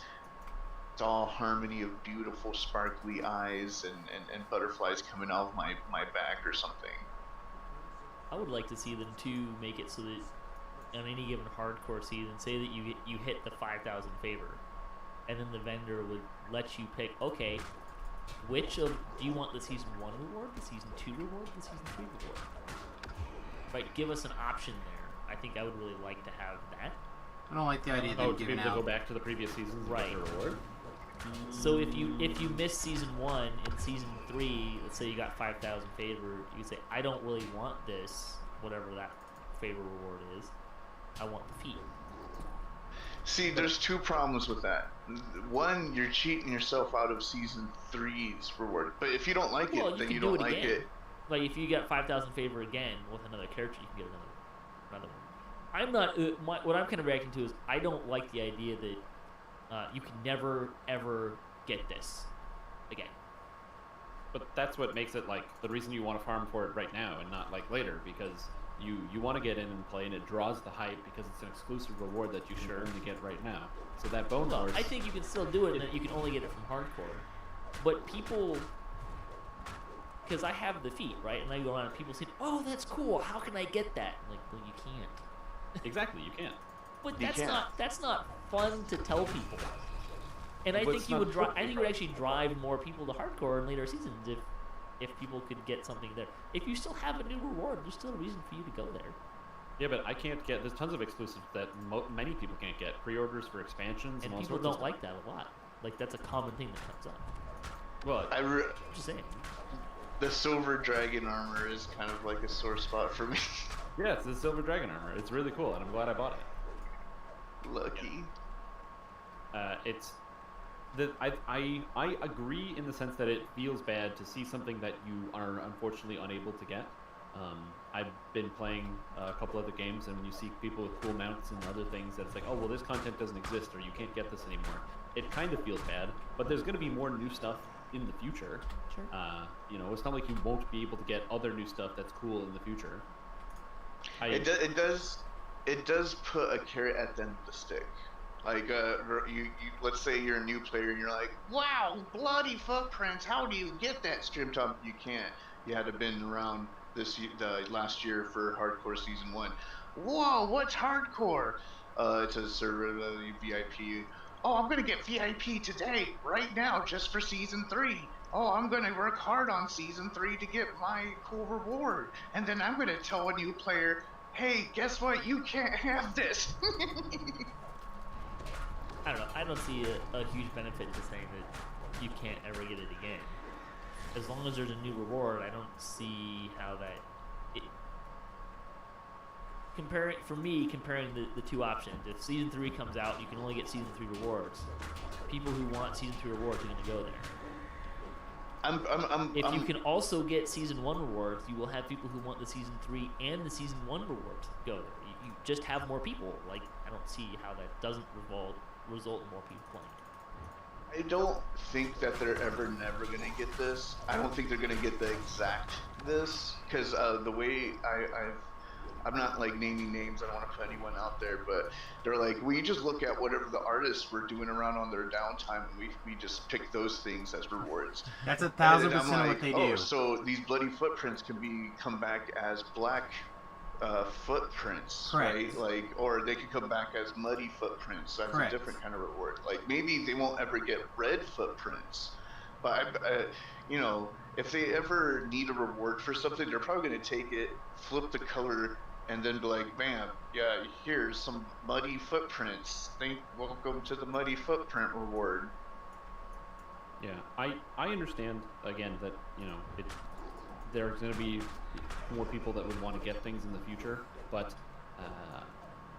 like, the exclusivity is what drives people to want to play in the first place. I kind of think of it like even something as simple as the Champion Hunter, right? The Champion Hunter shows up, and you can get the eternal flats, and those are great. So you can either save up your remnants for when that guy shows up, or instead of saving up your remnants, you can spend them, and then when he comes around, you have to hope you can grind enough to get the effect. And is it really fair that when the Champion Hunter isn't around, you can't buy those things? Like, well, but he comes back. It's not. I wouldn't say that's not exclusive. He comes back, and you can buy that in the future. You know that you can get it in the future. That's kind of well, like, I don't know. I think of them as very similar. Like, if you can't manage to find the time to play during the exact same time when the Champion Hunter is around, then you run into the same problem continuously. No, because I know that the Champion Hunter is going to come back. Well, it is a quarterly event, and sometimes they've been known to skip over. Like, oh wait, we forgot to do a Mimic event this quarter. You know, I think comparing hardcore league prizes to event rewards is kind of hard. I like to compare, and this is going to make me look like the villain of DDO, but that would make me a really good expansion boss. Is you know, not everyone out there is eventually going to get a Lamborghini. Not everyone out there is eventually going to get an iPhone 10. There's going to be go-getters, and there's going to be people that can't go get, and that's just sad, and it's always going to be sad, and it's not supposed to be happy, and that's just it. It's supposed to be some kind of motivation. It's supposed to be kind of some tests, and it's supposed to be kind of fun. That's what Hardcore League is. Hardcore League is not first grade soccer team. Sure. Yeah, like, I think of it a lot like a lot of the competitive games or something, like League of Legends. They have their ranking system, and at the end of the season, if you rank so high, you get a special skin for one of the characters that's got like a cool effect for it, but it's exclusive, and you can't get that because if you didn't play in 2013, you can never get that cool character skin for that character. It's the same kind of thing here. It drives people to, at the time, get the effect. Now, there's always going to be future hardcore leagues. Like, I really wanted the Reaper Cloak this season, and because I missed it, and because I really want it, that gives me hope that season 3's Reaper Cloak is going to be better, right? Like, it's going to be cooler. If I'm not going to get this one, I'm going to get next ones.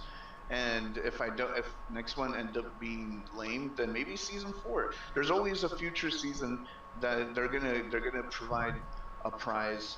It's you can pick and choose when to be active, when not to be active, what's worth your time, what's not worth your time. The past is in the past, and that's it. Yeah, that's pretty much how I feel about it. Like, you know, the idea that if you didn't play for Hardcore League, that then, you know, in 4 Hardcore Leagues from now, you can just spend a bunch of time and grind out a bunch of characters and get all of the rewards of all of the past Hardcore Leagues, it just seems weird and out of place. I don't know. Maybe, but I tell you, if I could have gotten the pet from season 1, I probably would have tried. I didn't care about the pet for season 2. I didn't like it. Yeah, me either. You know, I would have played Hardcore season 2 more if I could have gotten a season 1 reward for the pet. So, something to think about. Hunting this guy is I think we the kind of talked worst. a little bit about this, but what did you guys find was easier? What did you guys find was more difficult from season 1? I actually found everything was more difficult, especially at the beginning, because I feel like there was like more lag problems at the beginning of this season than last season. Oh yeah, lag was bad this So I didn't have any season. lag problems at all. I lost my first 2 characters at 17 and 19 to This lag. season, I had a It was lot very, more very characters. The disheartening. first season died because so of lag. that was I not did as have a cool. character die to. I guess I had one character Very die hard to for lag. me. It was very annoying. You know what I found easier? Like I agree, lag was way like there were someone kept on trying to like what do you call it, Mandela effect me on the lag. They're like, oh, it was bad last season too. I'm like, no. There were this goes... there were times it was bad. But you know what I found easier was finding groups. I had to solo or short person a lot of raids last season. This season I was able to fill out way easier. Yeah, people were leveling a lot better this season. I found there's more people at higher levels, more people doing stuff. Especially when you got to like the 15 to 19 bracket, you can pretty much always fill a group. within All right, minutes. so now we can't kill So there's spiders, less so I'm of gonna transition back down to a People sword had already and gone board. through the learning curve. Yeah, figured out. Yeah. Yeah. Sure. Yeah, well, that's true because you know, getting to 5,000 favor in season 1 for me was actually like a solution that I need to find, or a problem I need to find a solution for. This season it was like, okay, bam, I did it in 7 days, and I didn't even want to do it because It was I more had a favor, horse too. on. Yeah, well, yeah, that's true, but I didn't even want the horse because I had a horse. I'm like, it's not like I sit in front of like the marketplace with my horse to show off. I have a Borderlands horse. I was looking at it as transportation, right? But then I died in my live stream doing something that I know I could do, and everyone was like, "That's what you get for doing TOEE Part 1." And I'm like, you know what? I'm going to come back and do all of TOEE, and I'm going to come back and do everything, and you guys have to watch. Like, you're not allowed to not watch. This is what you get for telling me I can't do TOE Part 1. There's definitely quests that are more dangerous. I did Templeville in part 1. I did 1 and 2. I actually killed 4 people on 2. 2's a lot harder, more dangerous. I will say that the So favorite what, part was a lot we easier ran this so time far around to try to because get the you've got- spiders to separate Because they added from. Borderlands, which is 8 quests at, I don't know. I don't think like I'm going to be able to 60 get them to 100 separate favor enough. Right there. Yep. Which meant that when at the end of it, you know, there were a lot more choices about what what we could do or not do. The Gatekeeper's Grove came out right in the middle of Yeah. season 2. There's more quests there that are low level that you can do. The favorite part's only going to get easier. It'll be interesting to see if they move that benchmark. I could see maybe moving the favor benchmark, maybe. Although maybe not the 5,000 favor one, but maybe the 1750, move that up to 2,500. I could see maybe doing that. It definitely doesn't seem like the Reaper XP benchmarks need to move right now. No. It doesn't seem I think like they're. The I favorite think that. group, like the 5,000, it's not so much that it's like, oh, it's not hard to get because it's easier to get because there's more favor. That's true, but it still takes like 140 hours. Yeah. Yeah, you still have to be level like 19 to get it. Oh yeah. Absolutely. But Well, we hit. the I hit 19, and I was 1750 I think like 3,000 favor. Like I still had. Yeah. Still a lot to the do. 1750, you're about around Shadow Crypt level, if I calculated right. And on top of that, if you notice, all the favor rewards are matched with tome favor rewards. So at 1750, you get your +2, and then 5,000, you get your plus whatever. Yeah, I was just kind of thinking they would probably add in like an intermediary leveling reward, like a level 10 reward or something very minor. But like, Yeah. I don't even know. Maybe it's even like not even like a cosmetic, but just like a consumable. Like you get like an XP potion or something like that. Just something I simple. like this idea. I like It, this it idea. needs to be done, because one thing, yeah, the like on level 10 is actually a wall, right? Like there's a you, Strim Tom and I, or Strim Tom you and I, or whatever. We get to 20, and it's like, yeah, but there's actually a whole like 80% of our population that actually has a hard time getting to level 9 alone. Yeah. Mhm. I like the idea of You adding, give them adding a sense small of- consumable kind of stuff there. Like a level 10 and a level 30 reward are kind of low hanging fruit. You could definitely say that maybe on the favor side, 1,000 favor, 2,500 favor would also be kind of low hanging fruit. I'm trying really hard not to kill a I'm spider not sure here. what those consumables would Dang it. be, but I like the idea. What Maybe- how I'm yeah, trying to right, do that is by something just simple. getting the junk Yeah, spiders like up an XP top, potion or a guild coming renown down when potion we're ready. or something like. We maybe did kill make it one, so so that, we'll you know, make things a little character tougher can for go the next pick, quest or the end. On each server, you can pick one potion or something if you hit that reward or something. I don't know. I like the idea though. A divine intervention potion. All right, Jack there's the Gibbers- key. If you hit 6,000 favor, you can get a Jack Gibbers blade, one per server. Get out of jail free card. That could be interesting too. If you hit like 2,500 favor on hard, I kind of talked about this thing last time. But if you hit 2,500 favor, here's a get out of the get another life. Be interesting. Get a life. Yeah. You get a degree and you start becoming like an insurance salesman. No, I mean like you get out of the penalty box, right? You get another life to live. I know the wording made me laugh. Yeah. I think there's some interesting stuff you could do there. I like that thought there. Anything you guys want to say about the rewards? I think we kind of already covered our thoughts on it.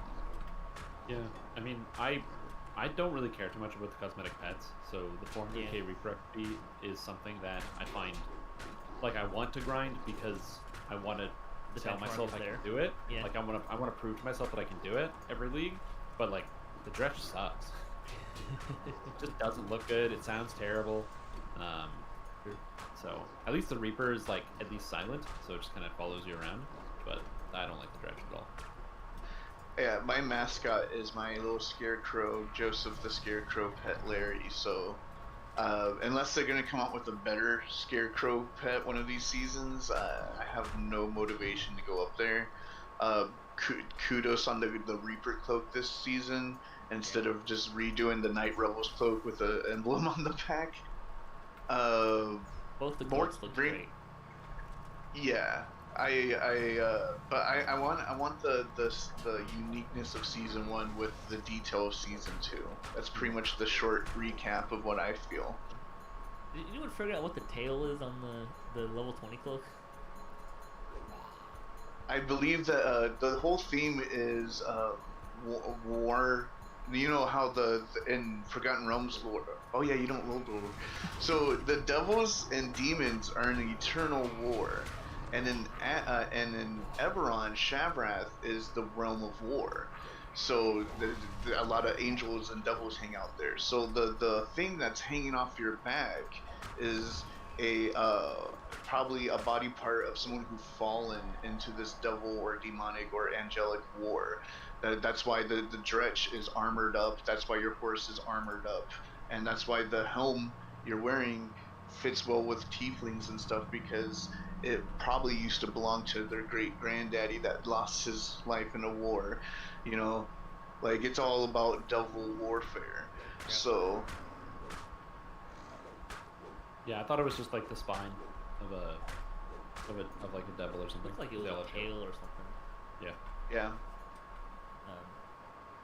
All right.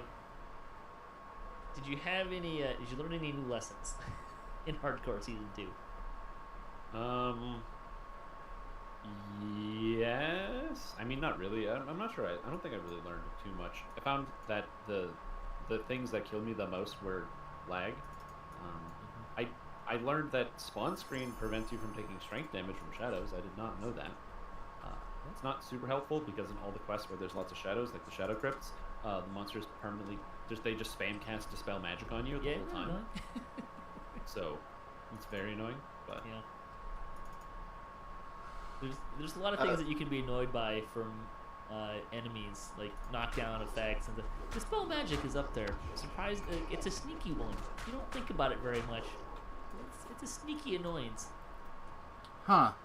Wonder if I can pull I this learned not if quite. if it's not the favor rewards but favor clout that you want, aim for 6,000. And if you want to get Reaper points, park a tune at level 30 and pike people who finally are doing R4s. I did some of that. Yeah. I almost got myself killed doing it, but I did some of that. I think I did learn a little bit, which is like kind of like the routing and how I'm going to do it. I learned I can level a character from level 1 to cap in 3 days. So I think what I'm going to do next league is just do that. Just get a character all the way to level 30 in the first 3 days.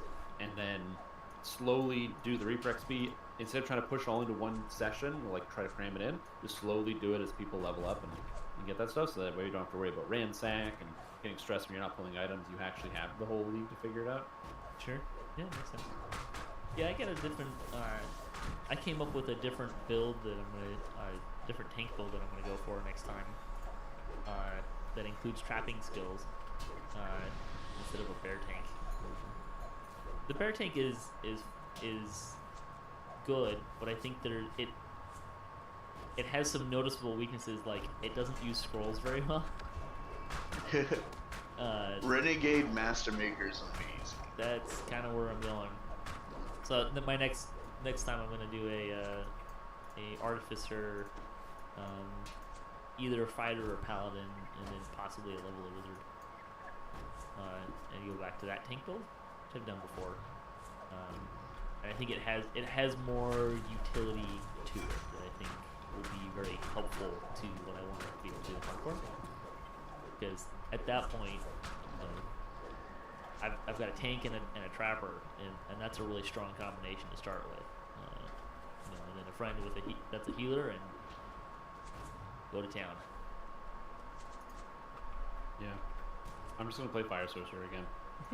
I didn't play Fire Sorcerer for the first little while, and then I played Bear Druid and Bard, and all these things were fun. And then I had my Bard at 30 and fully geared, and we needed more damage. So I was like, oh, maybe I'll just play Sorcerer. So I made the Sorcerer on Wednesday, and then by Saturday I was level 30, and I was like, well, all right, I'm gonna do this next league. This is way better. You're right. All right, what do you want season 3 to look like? We're gonna end there. Anything you want to see that you haven't mentioned for season 3? I Man, like this the guy is theme, just, the like, theme idea, so feeling I'm curious to crazy. see what they go with there. I will say this may be my fault, but I was Cordova and I had and a couple of people had a conversation that revolved around: would you want the mimic hunt in hardcore? Yes. And my response was yes, but do it in a way that make it a theme, right? So if you had a theme of it was mimics, so there was if the chance for chests to be mimic was like really low, like 5%, and then it was always on, and then you had things, champions that were kind of mimicky themed and stuff like that. I think that, but I would be interested to see like a theme kind of like that. I think it'd be a lot of fun. To take the theme idea that we did for this one with Eretrikos and the Devil War, and expand on that and do another. I'm just another gonna move similar on. theme like that. I think it'd be a lot of fun. Yeah, I like the themes. So for me personally, I like the fact that Eretrikos was the guy and the champions all lined up. So even something simple like new champions, just anything to if they do another league like this where they just change up a couple little things, I'll really enjoy that. So that's pretty much it. And in terms of like the Mimic event and other events, I'm an all or nothing kind of guy. Give me all of the events, or don't give me any of the events. I don't want to have Mimic Hunt, but then when the Halloween event comes around, you can't do that or something like that. I would just be clear. I wasn't thinking in terms of like them turning the Mimic Hunt on. I mean, like that would be the theme for. Oh, like the whole thing that would be the Mimic. whole thing would be the Mimic theme. So instead of Eritricos, it would be like a Mimic, a big Mimic or something like that, and it would always be on, and the rewards would be kind of Mimic-y themed or. Yeah, that'd be cool. That kind of thing. You know how like this time there was a skull. They changed the skull, so like the skull could be a Mimic skull.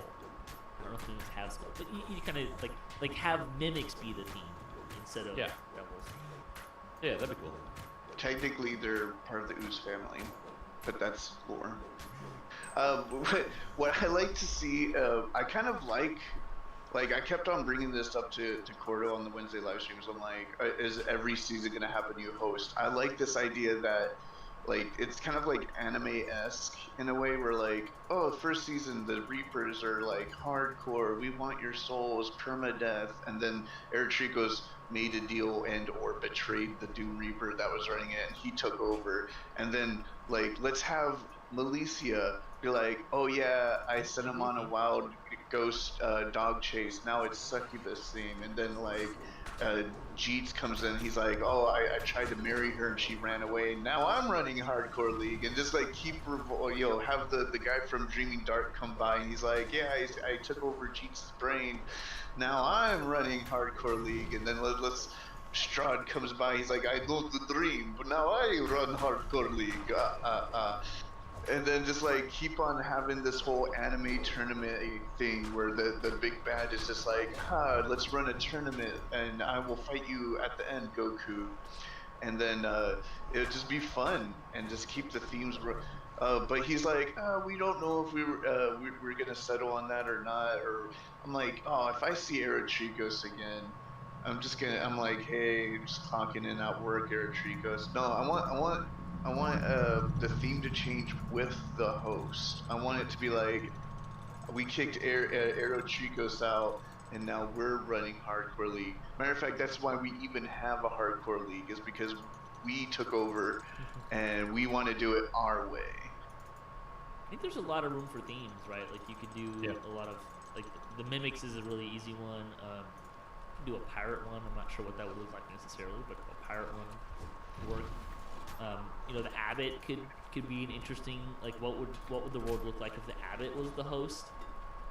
I want to see all the big bags get a turn before we get into like general themes, like the Abbot, the guy from Dreaming Dark, Milicia, like all the returning big bags.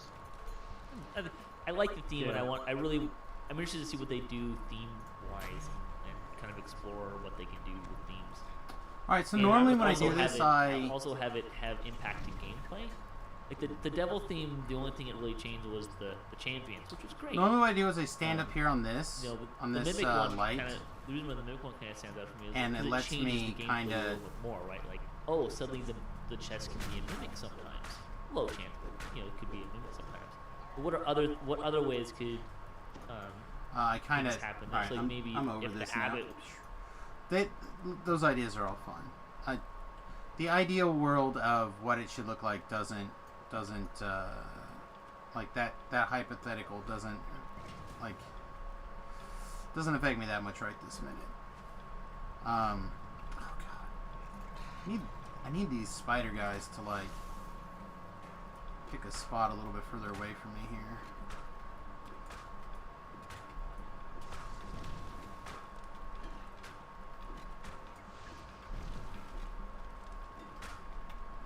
I'll send you the range smite on my bar. That'd be good right now.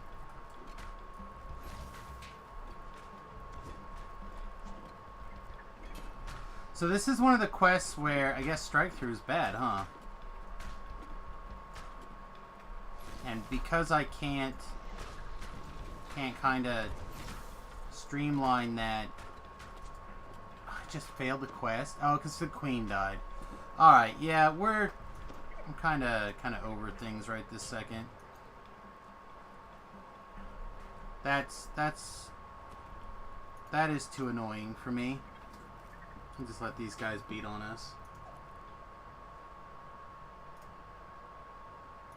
Hey. Yo. Think I'm ready to swap games for a while.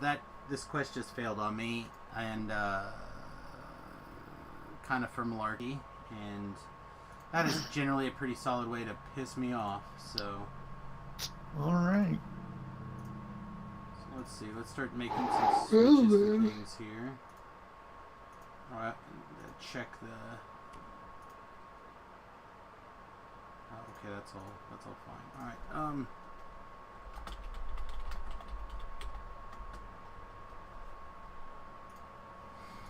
Alright, so I'm going to go park myself in the boat. We're going to switch the title around. I hope you guys stick around if you guys have never seen HOTS. It's actually kind of an interesting game. And I enjoyed it a lot in general, so hopefully you will too. I think I'm just going to probably change the stream title on Twitch. I'm not going to worry about it on YouTube. It won't take that long to switch on YouTube, I guess. Alright. So we're going to switch games. I'm probably going to take a bio break, stuff like that, and we'll be back in just a minute or so here. I'll do a minute break, I think, if I'm allowed to actually turn on breaks. There we go. Back in a minute.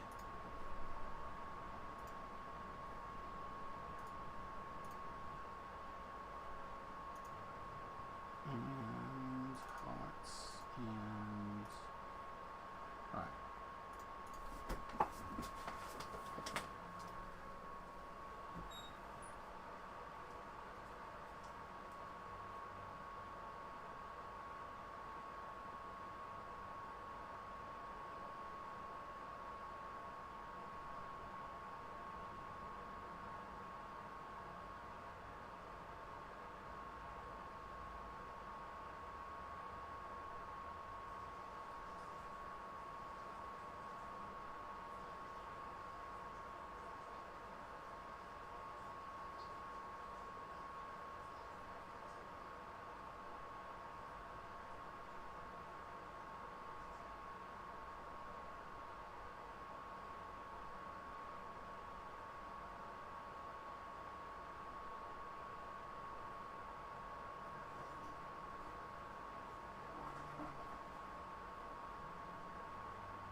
All right. Why is HOTS not displaying correctly on the stream? Hopefully it'll turn on in a second. Preparing the game, calculating, calculating. Was that? Warcraft and Starcraft. Oh. I do prefer the StarCraft one. Are you